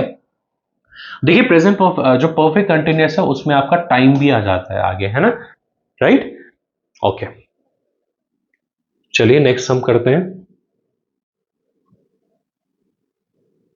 देखिए समवन, समवन आपका क्या होता है, सबसे पहले समवन आपका होता है एक इनडेफिनेट प्रोनाउन, ठीक है, इनडेफिनेट प्रोनाउन। और इनडेफिनेट प्रोनाउन आपके नेचर में क्या होता है, सिंगुलर होता है। यानी यहां पर आप सब्जेक्ट वर्ब एग्रीमेंट का ख्याल रखेंगे, तो अगर सिंगुलर यहां पर सब्जेक्ट आपका है तो it must be followed by singular verb, है ना। तो देखो, हैव आपका यहां पर, अच्छा वैसे शुड हैव है तो ठीक है, यहां पर शुड के साथ हैव ही आएगा रिगार्डलेस आपका सिंगुलर हो या प्लूरल हो, ठीक है। लेकिन देखिए यहां पर आपका आ गया क्या, प्लूरल आ गया, तो ये आपका क्या होगा, गलत होगा। समवन हैव स्पिल्ड, ठीक है, जूस ऑन द सोफा, किसी ने सोफा पर, ठीक है, क्या गिरा दिया, जूस गिरा दिया, ठीक है। तो यहां पर गलत होगा क्योंकि according to subject verb agreement आप क्या करेंगे, हैव नहीं लगाएंगे। देन फिर यहां पर लिखा है someone should have spilled juice on the so, किसी को सोफा पे जूस गिराना चाहिए था, हम यहां पर शुड क्यों लगाएंगे, मतलब बहुत अजीब सा हो जाएगा, ठीक है। Then someone would spilled juice on the sofa, would के साथ, ठीक है, आप जो ये क्या है, वर्ब की जो सेकंड फॉर्म है वो आप इस्तेमाल नहीं करेंगे, आप यहां पर करेंगे स्पिल, ठीक है, कि would spill juice on the sofa, ठीक है। आप स्पिल्ड क्यों यूज करेंगे, हमेशा ध्यान रखें मॉडल वर्ब्स के आगे जो आपके वर्ब होते हैं वो मॉडिफाई नहीं होते हैं, ठीक है, ये मॉडिफाई नहीं होते हैं। फिर उसके बाद आप देखें someone has spilled juice on the sofa, तो ये यहां पर आपका क्या रहेगा, करेक्ट हो जाएगा, क्योंकि देखिए समवन है, ठीक है, सिंगुलर प्रोनाउन यहां पर हो गया और आपका सिंगुलर वर्ब हो गया हैज, राइट। तो आंसर आपका होगा ए। नेक्स्ट हम देखें, व्हाट वुड यू डू, आप क्या करेंगे if you found your lost toy. ये देखिए ये वाला जो सेंटेंस है, ये सेंटेंस है आपका कंडीशनल का, कंडीशनल सेंटेंस है, ठीक है। और कंडीशनल सेंटेंस में ये आपका टाइप है सेकंड कंडीशनल सेंटेंस, ठीक है। सेकंड कंडीशनल सेंटेंस जो बात करता है हाइपोथेटिकल सिचुएशंस के बारे में, और ऐसे सिचुएशन जिनका जो बेसिकली क्या है, अनरियलिस्टिक सिचुएशंस है, ठीक है। देखो व्हाट वुड यू डू, आप क्या करोगे अगर आपने अपना टॉय, ठीक है, उसको आपने पा लिया, जो खोया हुआ टॉय था। If you found your lost toy, if you will have found your lost toy. तो देखो इसका स्ट्रक्चर मैं सबसे पहले बता रहा हूं, क्योंकि ये आने के लिए ना आपको इनका स्ट्रक्चर आना जरूरी है। मैं यहां पर इसका स्ट्रक्चर लिख लेता हूं। देखो ये सेकंड कंडीशनल का क्या स्ट्रक्चर होता है, सेकंड कंडीशनल का स्ट्रक्चर होता है, मैं इसके बारे में वीडियो लाऊंगा, डोंट वरी, पूरे कंडीशनल टाइप्स पर मैं वीडियो जरूर लाऊंगा, ठीक है। तो कंडीशनल जो सेकंड कंडीशनल उसका स्ट्रक्चर आपका क्या होता है, उसका स्ट्रक्चर होता है आपका इफ, है ना, प्लस आपकी जो क्या है सब्जेक्ट प्लस वर्ब का, ठीक है, सेकंड फॉर्म यहां पर लग जाता है। और फिर हमेशा जो क्या है, कंडीशनल जो सेंटेंसेस है इसके दो पार्ट्स होते हैं, एक कंडीशनल क्लॉज कहलाता है, कंडीशनल क्लॉज आपका रह गया ये वाला, है ना। और फिर आपका जो दूसरा आपका क्या है क्लॉज है, वहां पर आपका हो जाता है क्या, वहां पर आपका लग जाता है जो मॉडल वर्ब्स आपके है ना, मॉडल वर्ब्स पास्ट फॉर्म में, ठीक है, आपके जैसे वुड, कुड, ये वाले कुड, ये आपके लगते हैं। तो आपने देखा कि व्हाट वुड यू डू आपका आया क्या, एक मॉडल वर्ब आया, सिर्फ वुड आया, ठीक है, सिर्फ वुड आया, वुड हैव नहीं आया, है ना, कि what would you have done, ठीक है, परफेक्ट यहां पर नहीं आया, वो आपका क्या हो जाता है, थर्ड कंडीशनल टाइप हो जाता है। ये शायद अगर आपको कंफ्यूजिंग लग रहा होगा, इसीलिए शायद अगर आप कंडीशनल सेंटेंसेस नहीं जानते हैं, जिन लोगों ने पढ़े उनको समझ में आ रहा होगा कि ये क्या है, ठीक है। सो डोंट वरी, अगर आपको कंडीशनल सेंटेंसेस नहीं आते हैं, मैं वीडियो, ठीक है, अपकमिंग जो डेज है, ठीक है, उसमें मैं ला दूंगा, ठीक है। देन बट इतना आप समझ लीजिए, अभी सिर्फ मैं क्या बता रहा हूं आपको, सेकंड कंडीशन का स्ट्रक्चर बता रहा हूं, ठीक है। तो यहां पर देखिए वुड आ गया, और फिर जो यहां पर ये मैंने आपको स्ट्रक्चर लिखवा है ना, यहां पर क्या आ जाएगा, सब्जेक्ट प्लस वर्ब का सेकंड फॉर्म। तो देखिए सेकंड फॉर्म यहां पर आया है ना, यहां पर आपका फाउंड आ गया है, ठीक है। देखिए विल हैव फाउंड, यहां पर कहीं नहीं लिखा कि मॉडल वर्ब आना चाहिए, है ना, ठीक है। और ये आपका फ्यूचर परफेक्ट हो गया, तो ये नहीं आना चाहिए, है ना, ठीक है। फिर यू वुड फाउंड, अगेन देखिए वुड फाउंड, वुड के साथ फाउंड तो लगता ही नहीं है, वुड के साथ फाइंड लगेगा। मैंने बोला मॉडल वर्ब के साथ आपके जो क्या है वर्ब्स हैं वो कंजुगेट नहीं होंगे। Then if you have find, है ना, if you have find, again have के साथ फाइंड नहीं आएगा, तो ये दोनों तो आपके क्या है, ग्रामेटिकली इनकरेक्ट है, ठीक है। हैव के साथ क्या आना चाहिए, वर्ब की थर्ड फॉर्म आनी चाहिए। तो आपका जो रहेगा आंसर वो रहेगा फर्स्ट वाला, if you found your lost toy, ठीक है। So what would you do if you found your lost toy, तुम क्या करोगे जब तुम अपना खोया हुआ जो टॉय है वो तुम पालोगे या खोज दोगे, ठीक है। सो आपका करेक्ट रहेगा ए वाला। नेक्स्ट देखें, ये भी आपका क्या है, कंडीशनल टाइप है, और ये भी आपका सेकंड कंडीशनल टाइप है, आप ध्यान रखना। देखिए इफ आई वर यू, यहां पे उल्टा हो गया, देखिए यहां पर इन्होंने आपको ऊपर वाले क्वेश्चन में आपको ये वाला जो कॉन्सिक्वेंस था, है ना, वो उन्होंने आपको ऊपर दिया था और जो कंडीशनल क्लॉज था वो उन्होंने नीचे दिया। यहां पर क्या हो गया, कंडीशनल क्लॉज उन्होंने ऊपर दे दिया और जो इसका कॉन्सिक्वेंस है वो जो जहां शो होता है वो इन्होंने नीचे दे दिया। ठीक है, तो इसमें देखिए इफ आई वर यू, ये सेकेंड फॉर्म हो गई वर्ब की, वर है ना, इफ आई वर यू, तो आप लगाएंगे क्या, जहां पर वुड शुड सिर्फ इतना होगा। ठीक है, तो आई वोरेंट बाइंग दैट ड्रेस, नहीं, आपको यहां पर एक मॉडल वर्ब की आवश्यकता है। ठीक है, मस्ट है, ठीक है, लेकिन आई मस्टंट बाइंग दैट ड्रेस नहीं होगा। मस्टंट आपको पता है कॉन्ट्रैक्शन है फॉर मस्ट नॉट, है ना, वोरेंट कॉन्ट्रैक्शन है फॉर वर नॉट। ठीक है, I wouldn't by that dress and I shouldn't by that dress. ठीक है, कि अगर मैं तुम होता,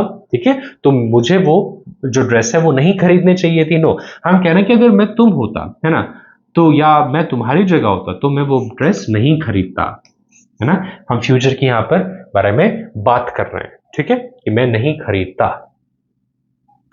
तो आपका करेक्ट आंसर होगा बी वाला। नेक्स्ट हम देखें, आई विश, है ना, आई विश, अगेन देखिए ये सब्जेक्टिव मूड पर है आपका, जैसे ऊपर था प्रीति सजेस्ट, है ना, तो यहां पर है I wish. So I wish what, है ना, I could help you, right. यहां पर आ गया आपका आई कुड हेल्प यू, जब आपके मॉडल वर्ब्स आ जाते हैं तो आप लिखेंगे उसको। ठीक है, आई कुड हेल्प यू अगर आप पास्ट में बताना चाह रहे हैं तो, ठीक है, या फ्यूचर में आप बताना चाह रहे हैं तो मैं विश करता हूं कि काश मैं तुम्हारी जो हेल्प है वो मैं कर पाता, तो ये रहेगा। I ought to help you, मुझे तुम्हारी हेल्प करनी चाहिए थी, नो। ठीक है, I did help you, no. आप मॉडल वर्ब यहां पर लगाएंगे, ठीक है, I must help you, no. Must का आप इस्तेमाल नहीं करेंगे जरूर, है ना, नो।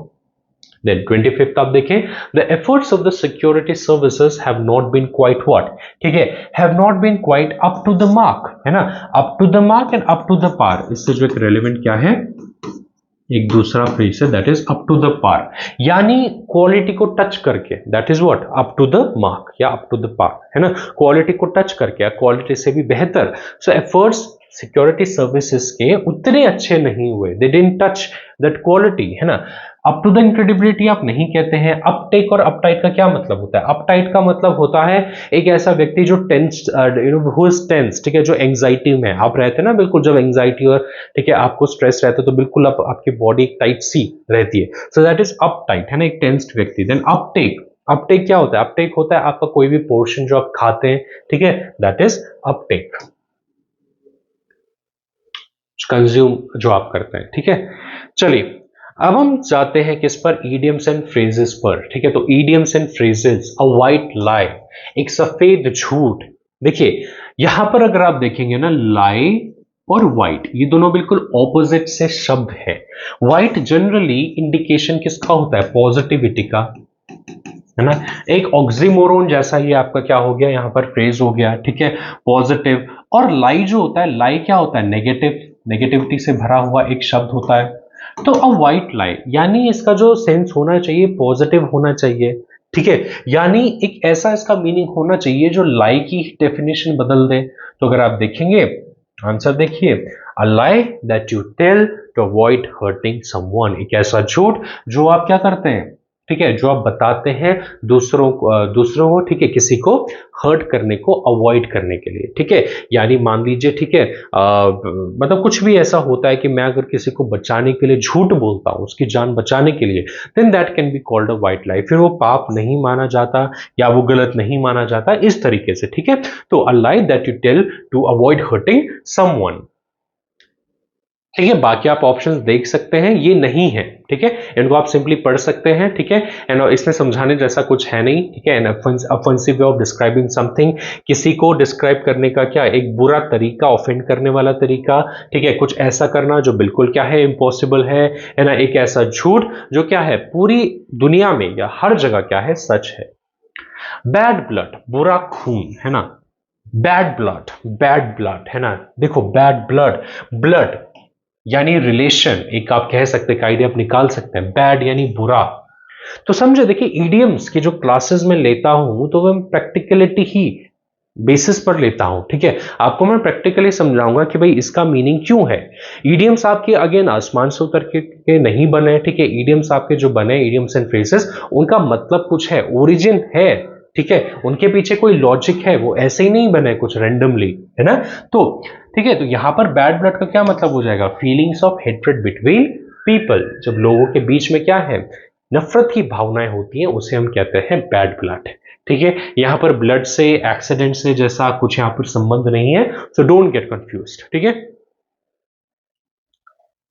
नेक्स्ट हम देखेंगे काउंट योर ब्लेसिंग्स। अगेन देखिए, काउंट योर ब्लेसिंग्स, मैं आपको अगेन कह रहा हूं कि आई टीच एवरीथिंग प्रैक्टिकली, है ना। अब देखिए, ऐसा आपके साथ कभी हुआ है कि आप बहुत ज्यादा कंप्लेन कर रहे हैं अपनी लाइफ के बारे में, ठीक है, कि मेरे पास ये नहीं है, मेरे पास वो नहीं है, ठीक है, और फिर आप अपने से निचले स्तर पर जो व्यक्ति है उसको आप देखते हैं जिसके पास आपसे कम है, उतना नहीं है जितना आपके पास है, तो आपको थोड़ा-सा बुरा फ़ील होता है। मान लीजिए कि आपके पास पैसे नहीं है कुछ एक अच्छा डिनर करने के लिए, है ना? बहुत महँगा डिनर करने के लिए, बहुत महँगे रेस्टोरेंट पे जाने के लिए आपके पास पैसा नहीं है। फिर आप कंप्लेन कर रहे हैं और आप फिर किसी को रास्ते में देखते हैं, बेगर को देखते हैं जिसके पास 2 रोटी खाने के लिए भी क्या है, रोटी नहीं है, फूड नहीं है। तो आप उस वक़्त क्या करना, आपको फिर एक गिल्टी सा फ़ील होता है और आपको क्या लगता है, बुरा अंदर से लगता है। आप फिर ईश्वर को धन्यवाद देना स्टार्ट कर देते हैं कि thank you for what I have, है ना। तो आप हर एक चीज के लिए आप अपने आप को क्या करते हैं, ब्लेस्ड आप अपने आप को मान लेते हैं, यानी हर एक जो ब्लेसिंग है वो आप काउंट करना शुरू कर देते हैं। ठीक है, जब आपको एक्चुअल में फील होगा ना, आपने शायद किया होगा ये रियलाइज, तो कई बार आपको फील होगा, मान लीजिए जैसे एग्जाम्स में आपके अच्छे मार्क्स नहीं आए, ठीक है, आपको बहुत बुरा फील हुआ, लेकिन फिर आपको रियलाइज होता है कि ऐसे भी लोग हैं जो पढ़ ही नहीं सकते, ठीक है, जो हैंडीकैप्ड हैं, ठीक है, जिनका शरीर ही उनको क्या कर रहा है, सपोर्ट नहीं करता। तो ऐसे लोगों को देखिए आपको, ठीक है, थोड़ी सी क्या होती है कि एंग्जाइटी फील होती है, डर आपको लगता है कि देखो इनके साथ क्या हो रहा है और हमारे साथ क्या है, ठीक है, आपको गिल्टी फीलना स्टार्ट हो जाता है कि देखो हमें तो कितना कुछ भगवान ने दिया है, ठीक है, तो मैं क्यों कंप्लेन कर रहा हूं। तो तब आप क्या करना शुरू कर देते हैं, आपके पास जो कुछ है, आपके पास फैमिली है, आपके पास कपड़ा है, आपके पास मकान है, ठीक है, आपके पास फूड है, आप उनको क्या करते हैं, आप उनके लिए, ठीक है, थैंकफुल होना स्टार्ट कर देते हैं, अपना ग्रेटिट्यूड एक्सप्रेस करना शुरू कर देते हैं। तो देखिए क्या हो जाएगा इसका, to be grateful for good things in your life, है ना, यानी आपकी लाइफ में जो अच्छी चीज है उनके लिए ग्रेटिट्यूड एक्सप्रेस करना, ठीक है, थैंकफुल होना। समथिंग दैट इज से in order to want someone, no it doesn't make any sense, है ना। Count your blessings to start to understand how badly something has affected you, an event which gradually becomes worse, no, right?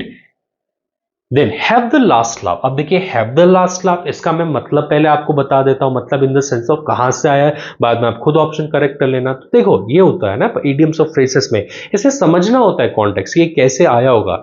देखिए, have the last laugh में क्या है, basically मान लीजिए कोई मुझे देख रहा है, ठीक है, अब वो मुझ पर हंस रहा है कंटिन्यूअसली कि देखो ये कर नहीं पा रहा कुछ, ठीक है, या ये सक्सेस इसको नहीं मिल पा रही, ये सक्सीड नहीं हो पा रहा, ठीक है। आपके लिए मान लीजिए कोई कि ठीक है, देखो ये सिलेक्शन नहीं इसका हो पा रहा है, ठीक है, अब इवेंचुअली आपका हो गया, है ना, इवेंचुअली क्या है, आपका हो गया, है ना।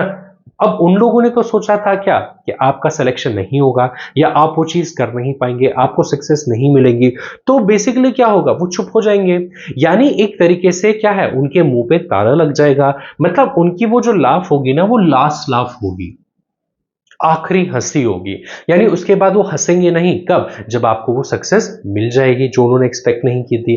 सिमिलरली आप ऐसा भी कह सकते हैं कि देखो आप क्या कर रहे हैं, उन लोगों पर आप हंस रहे हैं कि देखो मैंने कर डाला, और आप आखिरी बार उन पर हंस रहे हैं, बेसिकली इस तरीके से, सॉरी, है ना। तो क्या आंसर होगा इसका, to succeed when others thought that you would not, ठीक है, सक्सेस पाना जब लोग सोचते हैं कि क्या आपको सक्सेस नहीं मिलेगी, okay. To laugh at someone secretly, don't get confuse कि यहां पर लाफ है, यहां पर भी लाफ है, ठीक है। आप जब ईडियम्स करते हैं तो आप ईडियम्स में आपका जो लिटरल मीनिंग है वो आप नहीं देखते, लिटरली आप नहीं चाहते, उसका क्या इन्फ्लुएंस आपको समझ में आता है, क्या आप इन्फर करते हैं, कंस्ट्रू करते हैं, ठीक है, वो आप क्या करते हैं, समझते हैं, ठीक है। दूसरा देखिए, seat on the fence. Fence का बेसिकली मतलब होता है क्या है, जो बाउंड्री है या जो रेलिंग्स है, ठीक है। अब मान लीजिए क्या है, आप बेसिकली एक फेंस पर बैठे हैं, ठीक है, एक बाउंड्री पर आप बैठे हैं, तो जब आप बाउंड्री पर बैठे हैं ना, तो बाउंड्री क्या होती है, या तो यहां, ठीक है, या फिर यहां, यानी अगर आप बीच में बैठे हैं तो ना तो आप यहां के हैं ना आप यहां के हैं, मतलब क्या है, आपको समझ में आ रहा होगा। देखिए, to delay making a decision, आपको समझ में नहीं आ रहा कि आपको यहां जाना है या यहां जाना है, आप बिल्कुल बीच में हो, ठीक है, तो डिसाइसिव आप नहीं हो पा रहे हो, right, that is what, to delay making a decision, sit on the fence.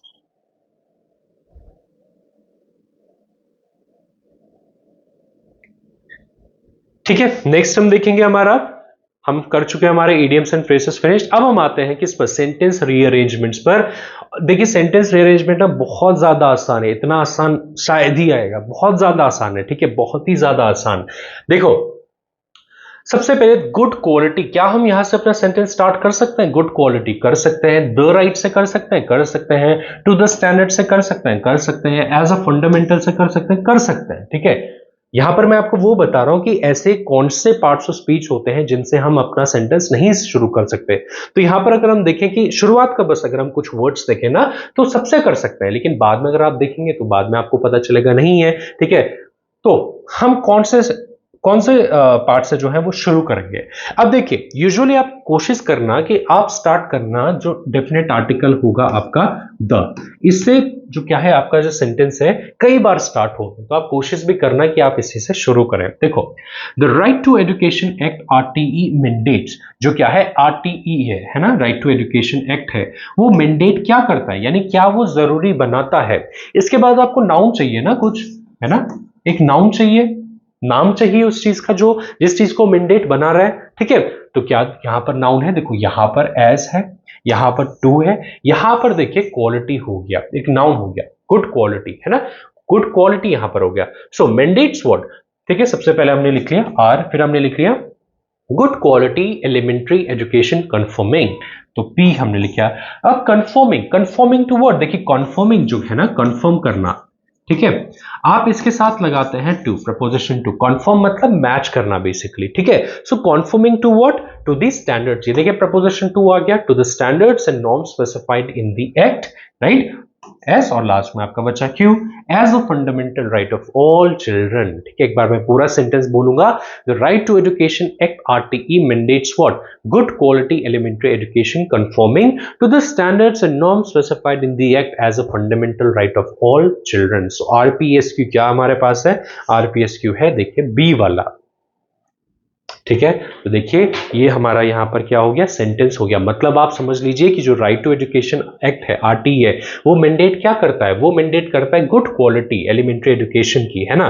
किसको कंफर्म, किसको मैच करना चाहिए, जो स्टैंडर्ड्स और नॉर्म्स हैं उस एक्ट में जो स्पेसिफाई हुए हैं वो मैच करने चाहिए, ठीक है, गुड क्वालिटी, है ना। और एज अ व्हाट, किसके तौर पर, जो बच्चों का क्या है एक मौलिक अधिकार है, फंडामेंटल राइट है। सो आरपीएसक्यू। नेक्स्ट हम देखेंगे, बहुत ज्यादा आसान है ये वाले, देखें अगर यहां पे आपने देखा, देखिए द कन्फ्लिक्ट से क्या इससे शुरू हो सकता है, हो सकता है, ठीक है। म्यूजिक नॉट ओनली से हो सकता है, ठीक है, बट ऑल्सो यहां से नहीं होगा, देखिए कंजंक्शन आपका है बट, है ना। इसके पहले हमें क्या चाहिए, कि इंडिपेंडेंट क्लॉज चाहिए, ठीक है, हम डायरेक्टली कंजंक्शन नहीं लगा सकते। ऑन चिल्ड्रन शायद हो सकता है, ठीक है। तो अब हम देखेंगे एग्जैक्टली कहां से शुरू होगा।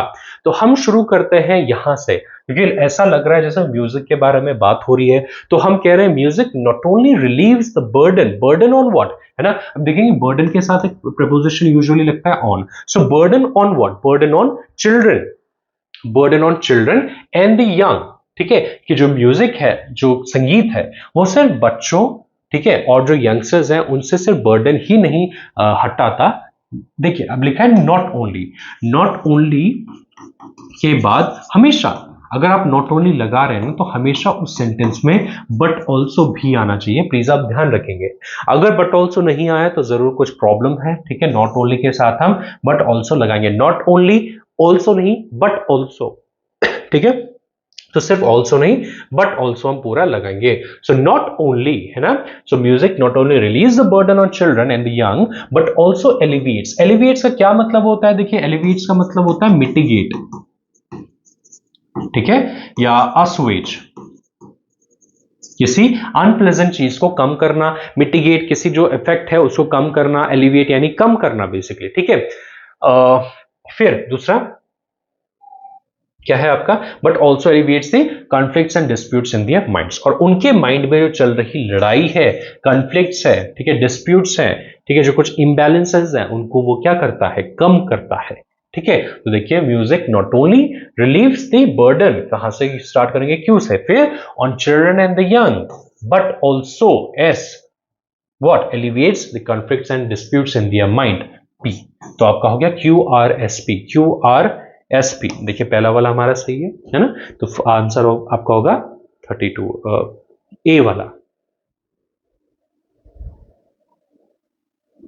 ठीक है, चलिए फिर हम देखेंगे 33 वाला, but it is virtually covered by dome shape. Again मैंने आपको बताया बट से हम स्टार्ट नहीं कर सकते। देखिए नाउन यहां पर आ गया, नाउन से करेंगे। Antarctica is a continent, right, nearly twice, है ना, शायद इससे हो सकता है, शायद हो सकता है, ठीक है। आइस शीट, ये भी आपका एक नाउन हो गया, ठीक है, तो इससे होगा। देन हम स्टार्ट करेंगे, let's start with Antarctica is a continent, क्योंकि यहां पर ऐसा लग रहा है जैसे हमें क्या एक इंट्रोड्यूस हमें किया जा रहा है, ठीक है, एक टॉपिक के बारे में, एक सब्जेक्ट के बारे में। तो हमें यहां पर इंट्रोड्यूस किया जा रहा है एंटार्क्टिका से कि एंटार्क्टिका एक कॉन्टिनेंट है, इट इज अ कॉन्टिनेंट, है ना। फिर देखिए nearly twice as large as Australia, एक कॉन्टिनेंट है तो उसके बारे में और इंफॉर्मेशन तो देंगे ना, तो यहां पर दिया गया है, सो QR।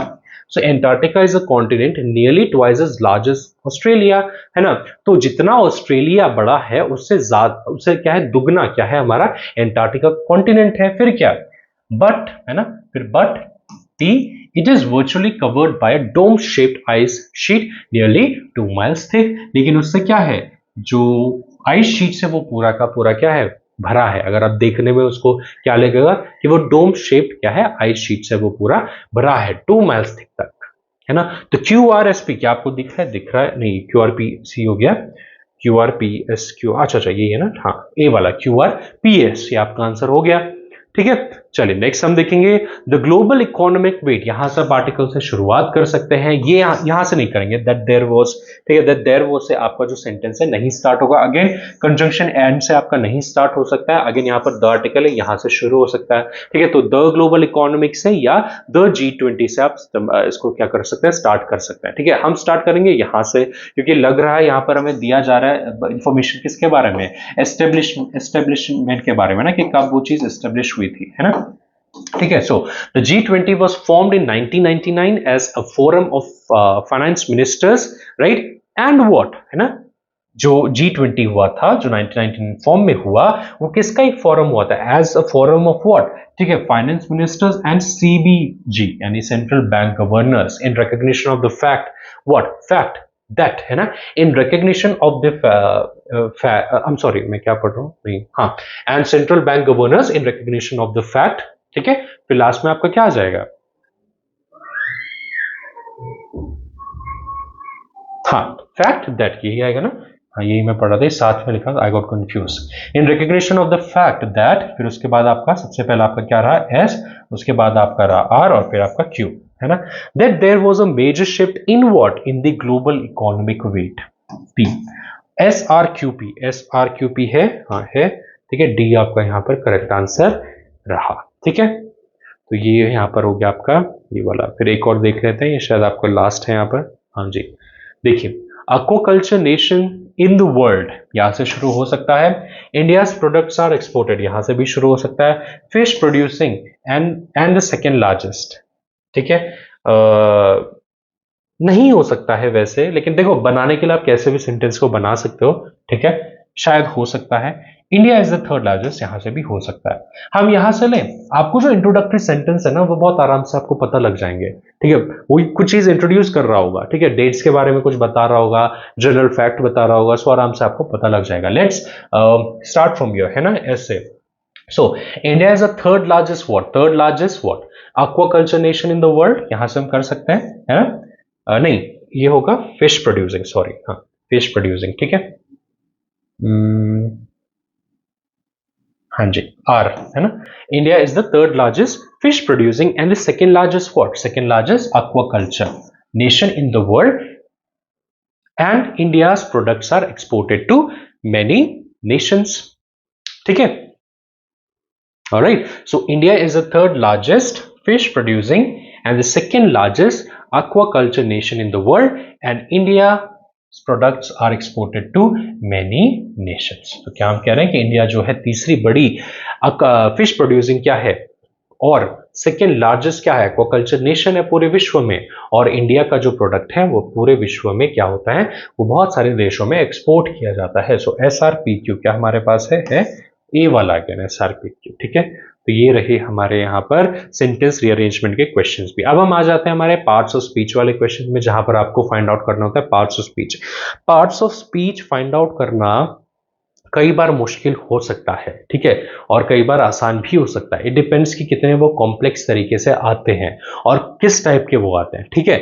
यहां पर अगर आप देखेंगे आपको जो कॉम्प्लेक्स लग सकता है ना, वो आपको लगेगा ये वाला जो सिंस है ना, ये वाला आपको लग सकता है कि वो थोड़ा सा डिफिकल्ट है, ठीक है, क्योंकि आपका जो एक वर्ड है वो एक पार्ट्स ऑफ स्पीच को लिमिट नहीं करता, वो आपका नाउन, एडजेक्टिव, एडवर्ब, प्रेपोजिशन, ये फिर कंजंक्शन वो साथ में हो सकते हैं, इतने सारी चीज। तो वहां पर आप कंफ्यूज हो जाएंगे ना, वहां पर ये चीज ग्रामर की, ठीक है, से रेलेवेंट है। यहाँ पर आपको ग्रामर का नॉलेज होना चाहिए कि क्या आगे पीछे जब लगता है तो वो चीज क्या होती है। पार्ट्स ऑफ स्पीच में मैंने एक डेडिकेटेड वीडियो बनाई है, अगर आप उसको देखना चाहते हैं तो अगेन वीडियो के सेक्शन में जाइए, वहां पे सबसे पहला आपको वीडियो मिलेगा चैलेंज योर बेसिक्स, सबसे एट द बॉटम में, ठीक है, और या तो मैं उसकी जो लिंक है वो आपको डिस्क्रिप्शन में मिल जाएगी, ठीक है, so you can watch that. वहां से आप अपने जो इंग्लिश के बेसिक्स हैं पार्ट्स ऑफ स्पीच के, वो आप वहां से पता कर सकते हैं, ठीक है, अपने आप को इवेल्युएट कर सकते हैं। तो देखिए, Aders are the only poisonous snakes found across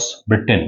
Aders लग रहा है कि एक नाम है ना, एडर्स होता है वैसे स्नेक का नाम, बहुत पॉइजनस होता है ये, ठीक है। सो यहाँ पर ये क्या हो जाएगा, नाउन हो जाएगा, है ना, क्योंकि एडर्स क्या है, नाम है स्नेक का। जैसे किंग कोबरा में बोलो, king cobra are the only poisonous snakes, है ना, तो किंग कोबरास क्या हो गए, किंग कोबरास हो गए, ठीक है, स्नेक का नाम हो गया, ठीक है। तो वैसे एडर्स यहाँ पर नाम है तो ये हो जाएगा आपका noun. Then she spoke to him once since he has been in the town. देखो, सिंस आपका कंजंक्शन भी होता है, सिंस आपका एडवर्ब भी होता है, और सिंस आपका प्रपोजिशन भी होता है। पता कैसे चलेगा यहाँ पर है क्या, देखो, अगर प्रपोजिशन के बाद ऑब्जेक्ट है, प्रपोजिशन हमेशा आपका ऑब्जेक्ट, ठीक है, प्लेस करता है, ठीक है, फॉलो करता है, तो यहां पर आपका रादर देन ऑब्जेक्ट आपका पूरा का पूरा क्लॉज यहां पर है, he has been in the town, ठीक है। एडवर्ब के बाद जो क्या है, सिंस है, ठीक है, एडवर्ब क्या रहता है, इंडिपेंडेंट रहता है, तो ये कंजंक्शन आपका होगा जो क्या है, क्लॉसेस को जोड़ रहा है ना, she spoke to him once and he has been in the town, इसको, इन दोनों क्लॉसेस को ये जो कंजंक्शन है ये आपस में ज्वाइन कर रहा है, ये तो डेफिनेशन होती है कंजंक्शन की, तो ये आपका हो जाएगा कंजंक्शन। नेक्स्ट हम देखें, I don't really want to go beside it's too late now, it's too late, देखिए एडजेक्टिव हमारा हो गया लेट, अब कितना लेट हुआ है, कैसे लेट हुआ है, ठीक है, टू लेट, बहुत ज्यादा लेट, टू यहां पर आपका एडवर्ब है, और कब लेट हुआ है, अभी लेट हुआ है, यानी ये जो शब्द है नाउ, ये मुझे डिस्क्राइब कर रहा है लेट को, कि देखो भाई अब लेट हो चुका है। तो जो एडजेक्टिव को क्या कर रहा है, डिफाइन कर रहा है ना, वो आपके क्या होते हैं, वो आपके होते हैं एडवर्ब, तो ये हो जाएगा आपका एडवर्ब, एडवर्ब ऑफ टाइम, है ना, अभी वक्त के बारे में बता रहा है। फिर देखिए 39th वाला देखें, look at that man over there, है ना, उस आदमी को देखो वहां। मैन आपका क्या है, मैन आपका है नाउन, तो जब मैन आपका नाउन है, ठीक है, उससे पहले लगने वाला शब्द आपका क्या होना चाहिए, एडजेक्टिव होना चाहिए, तो होता है ना एडजेक्टिव प्लस नाउन, तो यहां पर आपका लग गया दैट, दैट आपका होना चाहिए एडजेक्टिव, ठीक है, और एक किस तरीके का एडजेक्टिव है, ये है आपका डिटर्मिनर, है ना, जो डिटरमाइन कर रहा है ना, कि देखो वो वाला मैन, तो ये आपका बेसिकली होगा डेमोन्स्ट्रेटिव एडजेक्टिव, यहां पर डेमोन्स्ट्रेटिव एडजेक्टिव, है ना, कि देखो वो जो डेमोन्स्ट्रेट करने वाला एक एडजेक्टिव, तो वो वाला पर्टिकुलर मैन, तो ये हो जाएगा आपका डिटर्मिनर। यहां पर डिटर्मिनर है एडजेक्टिव, दोनों आपकी एक ही चीज है ना, फर्क आपका ऐसा हो जाता है कि जो आपके एडजेक्टिव्स हैं वो आपके डिस्क्रिप्टिव टाइप के भी होते हैं, है ना, जैसे आपका कलर, शेप, साइज एक्सेट्रा, और यहां पर ये बता रहा है क्या, एक स्पेसिफिक चीज को क्या कर रहा है, लोकेट करने के लिए। देन 40 देखें, the plane is ready for take off, the plane is ready for take off. अब अगर आप यहां पर देखें ना, टेक ऑफ बेसिकली आपका फ्रेजल वर्ब होता है ना, फ्रेजल वर्ब, तो यहां पर आपका फ्रेजल वर्ब तो नहीं दिया है, सिर्फ वर्ब दिया है, ठीक है, और क्योंकि यहां पर आपका तो वर्ब तो आप नहीं कर सकते, कंजंक्शन जरंड तो ये है नहीं, जरंड आपके पता है कि आईएनजी फॉर्म में होती है, जैसे टेकिंग, गोइंग, है ना, ठीक है, तो ये तो आपका नहीं होगा। फिर आपका बचा नाउन, तो नाउन ही आपका हो जाएगा, क्यों, क्योंकि देखिए फॉर यहां पर लगा है, प्रपोजिशन, प्रपोजिशन आपको पता है कि वो एक नाउन क्या करता है, अपने साथ रखता है, तो ये आपका हो जाएगा नाउन यहां पर, ठीक है, basically it is a phrasal verb. Okay, now we come to, ठीक है, अब हम आ जाते हैं किस पर, हमारे पैसेज पर, ठीक है, अब हम आ जाते हैं हमारे पैसेज पर यहां पर, ठीक है। चलिए पैसेज हम जो ये है ना थोड़ा लास्ट में करेंगे, ठीक है, इससे पहले हम थोड़ा सा हमारे कर लेते हैं ये जो सिनोनिम्स हमारे, क्योंकि जल्दी हो जाएंगे, ठीक है। देखिए कॉशन्ड, आप सेंटेंस आप पूरा पढ़ लेना, ठीक है, आपको पता चल चुका है कि आपको डायरेक्शंस प्रॉपर पढ़नी है, सेंटेंस आपको पूरी तरीके से समझना है, ठीक है। तो देखिए क्या है, sages and shares have question that the path towards enlightenment is full of illusory traps. जो सेजेस है, जो महात्मा लोग हैं, उन्होंने क्या एडवाइस किया, क्या क्वेश्चन है, मैं आंसर बोलने वाला था। क्या क्वेश्चन उन्होंने किया कि जो क्या है, जो पाथ है एनलाइटमेंट की ओर, है ना, ठीक है, सच्चाई की ओर, एनलाइटमेंट की ओर, ज्योति की ओर, जो रास्ता है वो क्या है, इल्यूजरी ट्रैप से भरा पड़ा है, यानी मोह माया से भरा पड़ा है, ठीक है। सो क्वेश्चन है ना, क्वेश्चन किया यानी क्या किया, वॉर्न किया। तो क्वेश्चन का मतलब होता है क्या करना, वॉर्न करना, ठीक है, ओके। तो चेतावनी देना बेसिकली, है ना। तो वॉर्न यहां पर होगा। रीजन आप सबको पता है, एक रीजन मतलब एक बेसिकली एक उसका मतलब निकालना, है ना, लॉजिक्स वगैरह देखना, ये सब। एडमिटेड यानी, ठीक है, क्या करना, एक्सेप्ट करना, ठीक है। रिफ्यूज यानी मना करना। तो ये गलत यहां पर इसके हो जाएंगे, ठीक है। अब 47 क्वेश्चन हम लोग देखेंगे। So the officer reported the details of the mission in monotonous manner, ठीक है। देखिए मोनोटोनस आपका दो शब्दों से मिलकर के बना है ना, मोनो प्लस टोन, ठीक है।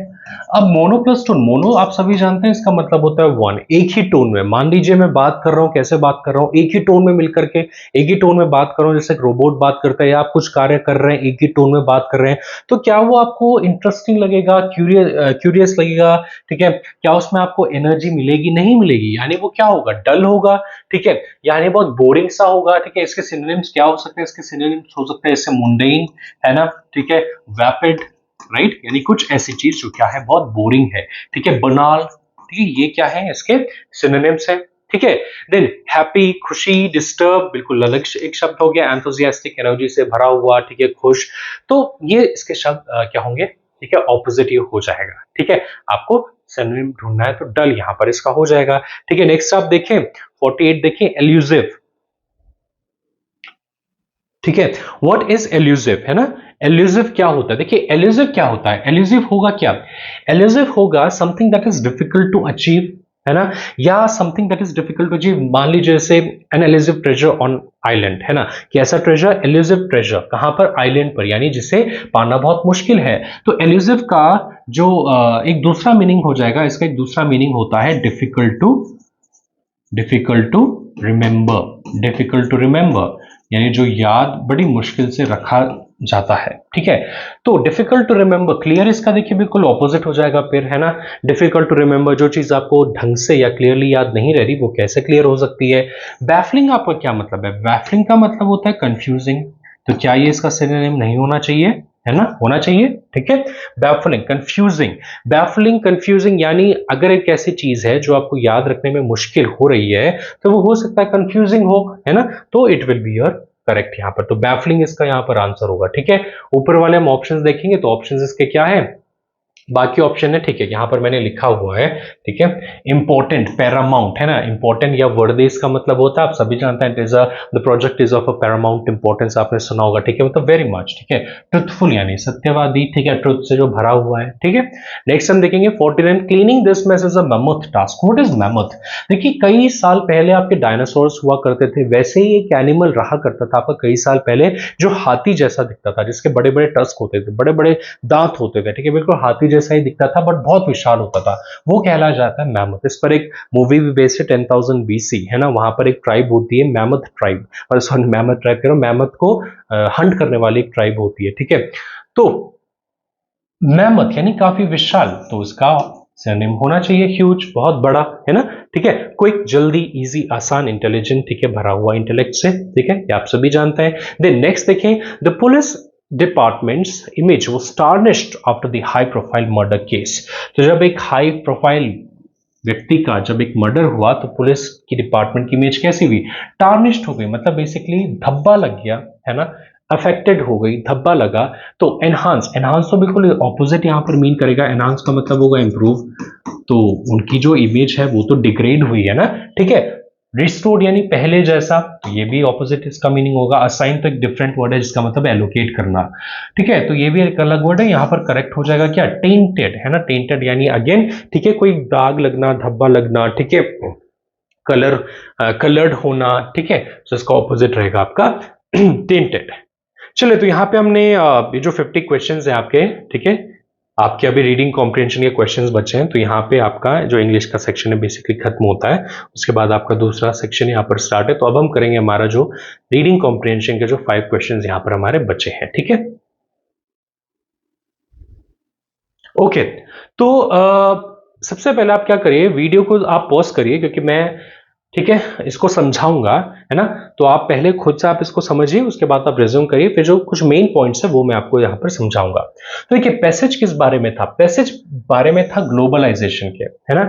स्टार्टिंग में जो क्या था, जो ऑथर था, स्टार्टिंग में ऑथर ने ग्लोबलाइजेशन को एक अच्छी लाइट में प्रेजेंट किया। उसके बारे में जो अच्छी बातें थी वो कहीं कि जो ग्लोबलाइजेशन है वो बहुत जगह हो रहा है ना। लैंग्वेजेस का ग्लोबलाइजेशन है, इंफॉर्मेशन का है, ट्रैवल का है, ठीक है, इन्वेस्टमेंट का है, यहाँ यहाँ सब, ठीक है। लेकिन फिर उसने बोला कि ऐसे ग्लोबलाइजेशन का हेल्थ का क्यों नहीं है? मान लीजिए कि इन्वेस्टमेंट हर कंट्री में हो रहा है, ठीक है, लेकिन हेल्थ का जो ग्लोबलाइजेशन है वो क्यों नहीं हो रहा है? ऐसा क्यों है कि ये कंट्री में ज्यादा बीमारियां, ये कंट्री बिल्कुल हेल्दी है ना। तो ये लाइफस्टाइल्स, ठीक है, जो है वो क्यों ठीक नहीं है, ये हमने बोला। फिर जो लॉरी गैरेट यहाँ पर जो ऑथर है कि इसकी कमिंग प्ले की, इन्होंने एक अनवेलकम फॉर्म ऑफ ग्लोबलाइजेशन के बारे में बताया, जो क्या है, ग्लोबलाइजेशन ऑफ डिजीज, ठीक है। फिर उन्होंने इसके बारे में बताया जो इमर्जिंग डिजीज है, जैसे एड्स, इबोला, हैंटावायरस, इन सब चीजों के बारे में उन्होंने बताया। फिर और क्या बताया, ऐसे कुछ डिजीजेस जो बहुत फेमिलर हैं, जैसे क्या है, कॉलेरा, निमोनिया, ठीक है, ट्यूबरक्लोसिस, इन चीजों के बारे में उन्होंने फिर बताया, ठीक है। फिर उन्होंने बात की किन डिजीज की, नई डिजीज के बारे में जो यहाँ पर लैंड यूज के चेंज के कारण होती है, रॉडेंट्स और अदर एनिमल्स के कांटेक्ट में आने से, ठीक है। तो ये कुछ इंपॉर्टेंट पॉइंट्स हैं जो मैं आपको बता रहा हूँ, ठीक है। फिर उन्होंने बात की कुछ रिसर्जेंट डिसीजेस के बारे में, जो क्रिएट कैसे हुई है, मेडिकल प्रैक्टिस से क्रिएट हुई हैं, ठीक है। और जो ट्रीट होती हैं, क्या जब लोगों को ट्रीट किया जाता है तो एंटीबायोटिक्स भरपूर मात्रा में यूज होती हैं, जिस वजह से एक क्या होता है, जो इम्यून है आपकी बॉडी, और वो वायरस भी, वो भी हो जाता है, जिससे फिर नो लॉन्गर वो अफेक्टेड रहता है और वो डिजीज कंटिन्यू बनी रहती है, ठीक है। तो ये हमने बात की, मेन चीजें मैंने आपको बताई बेसिकली। अब देखो, अब डिटेल में हम यहां पर बात करेंगे।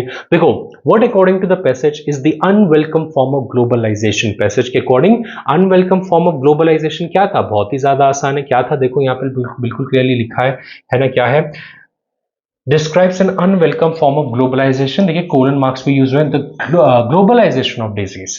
अब वहां पे दो ऑप्शंस आप देखेंगे, दो ऑप्शंस हैं, तो दो ऑप्शंस जो है यहाँ पर ये वाले देखें जरा, ये तो आपका ग्लोबलाइजेशन ऑफ द डिजीज तो होगा। आपका लिखा है selective use of antibiotics, history of fatal diseases, उनके बारे में थोड़ा बहुत बात की। सिलेक्टिव यूज ऑफ एंटीबायोटिक्स तो नहीं बोला है, वाइड बहुत क्या बोला है, अनकंट्रोलेबल यूज ऑफ एंटीबायोटिक्स के बारे में बात की है, तो ये तो गलत होगा। हिस्ट्री ऑफ फेटल डिजीजेस के बारे में उन्होंने बाद में बात की, मतलब एक्सप्लेन किया है, बट जो अनवेलकम फॉर्म ऑफ ग्लोबलाइजेशन है वो बिल्कुल सीधा सीधा क्लियरली किसको मेंशन किया गया, ग्लोबलाइजेशन ऑफ डिजीज को। एलिजिव गोल ऑफ ग्लोबलाइजेशन तो क्या है उसके बारे में बात की, वहां पर लिखा था, बट ये चीज इससे रेलेवेंट नहीं होगी। तो आपका जो आंसर होगा वो होगा फर्स्ट ओनली। नेक्स्ट क्वेश्चन हम देखेंगे, according to the passage globalisation of health has become imperative due to. Globalisation of health क्यों इंपेरेटिव बन चुका है? It is because of the globalisation of diseases, क्योंकि पूरे ग्लोब में डिजीजेस फैल रही हैं, इस वजह से, ठीक है, ऑथर ने डिमांड किया कि जो ग्लोबलाइजेशन ऑफ हेल्थ है वो हेल्थ जो हेल्थ है उसका ग्लोबलाइजेशन हो, ठीक है, यही तो बात की है ना। फिर बाकी जो ये पॉइंट्स है, जैसे कि इंडिस्क्रिमिनेट यूज ऑफ एंटीबायोटिक्स, ये बाकी के बाद के पॉइंट्स हो गए, है ना। लेकिन उससे पहले मेन चीज क्या है कि जो ग्लोबलाइजेशन हो रहा है डिजीजेस का, उसकी वजह से, ठीक है, इंपेरेटिव समझा है ऑथर ने ग्लोबलाइजेशन ऑफ हेल्थ। नेक्स्ट हम देखेंगे, according to the passage resurgent diseases are affected by. जो रिसर्जेंट डिजीजेस है वो किससे अफेक्टेड होती हैं? तीन ऑप्शंस आपके पास है, medical practices, over use of antibiotics, emergence of new strains. तो देखिए, अगर तीनों चीजें यहां पर वैसे लिखी होंगी, सबसे पहले देखिए, resurgent diseases by contrast are a creation of our medical practice, है ना। ये क्या है, ये क्रिएशन किसका है? मेडिकल प्रैक्टिस का है। लेकिन वहां पर पूछा किस किस चीज से अफेक्ट होती है, तो एक तो मेडिकल प्रैक्टिस है, दूसरा लिखा है by treating people with antibiotics without restaurant, यानी जब बिना रुकावट के कंटिन्यूअसली लोगों को एंटीबायोटिक्स हम क्या कर रहे हैं, ट्रीट कर रहे हैं, तो हम ना जानते हुए भी हम क्या नए स्ट्रेन्स क्या कर रहे हैं, सेलेक्ट कर रहे हैं जो इम्यून होते हैं एंटीबायोटिक्स के खिलाफ, यानी ऐसे वायरसेस फिर बन जाते हैं, ऐसे बैक्टीरिया बन जाते हैं जिनकी इम्यूनिटी जनरेट हो जाती है ना। तो यहां पर आपका over use of antibiotics and emergence of new strains, ये आपके तीनों यहां पर हो जाएंगे, ठीक है, तीनों हो जाएंगे। सो वो 1, 2 एंड 3।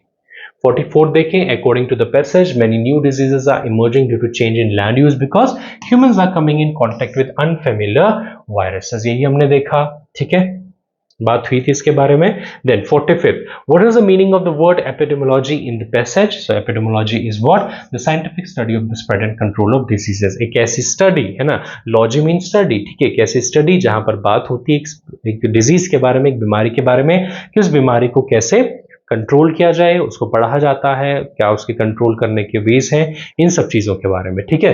तो गाइस यहाँ पर हमने पूरे के पूरे जो 50 क्वेश्चंस हैं उसको हमने सॉल्व कर लिया है। इंग्लिश का जो सेक्शन था इंग्लिश लैंग्वेज का, ठीक है, पूरे डिटेल में as much as it was possible. मेरे चैनल पे आपको इंग्लिश का ही सबसे फोकस में जाकर के आपको चीजें मिलेंगी। तो in case you want to learn anything particular to English language, okay, you can always visit my channel and can see my videos, ठीक है।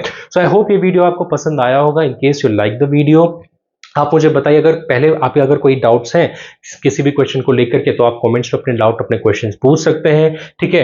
एंड अगर ये वीडियो आपको लगा तो आई रिक्वेस्ट है तो please subscribe the channel and also आप कमेंट्स करके बताइए कि वीडियो आपको कितना हेल्प किया and also like the video. So thank you so much. और बाकी के अगर आप कुछ वीडियोस हैं तो आप देख सकते हैं मेरे वीडियो सेक्शन में जाकर के, अपने जो कॉन्सेप्ट्स हैं इंग्लिश ग्रामर के इंपॉर्टेंट वो आप क्लियर कर सकते हैं, राइट। तो चलिए यहाँ हम लेंगे विदा। Thank you so much, take care and have a good day, bye bye.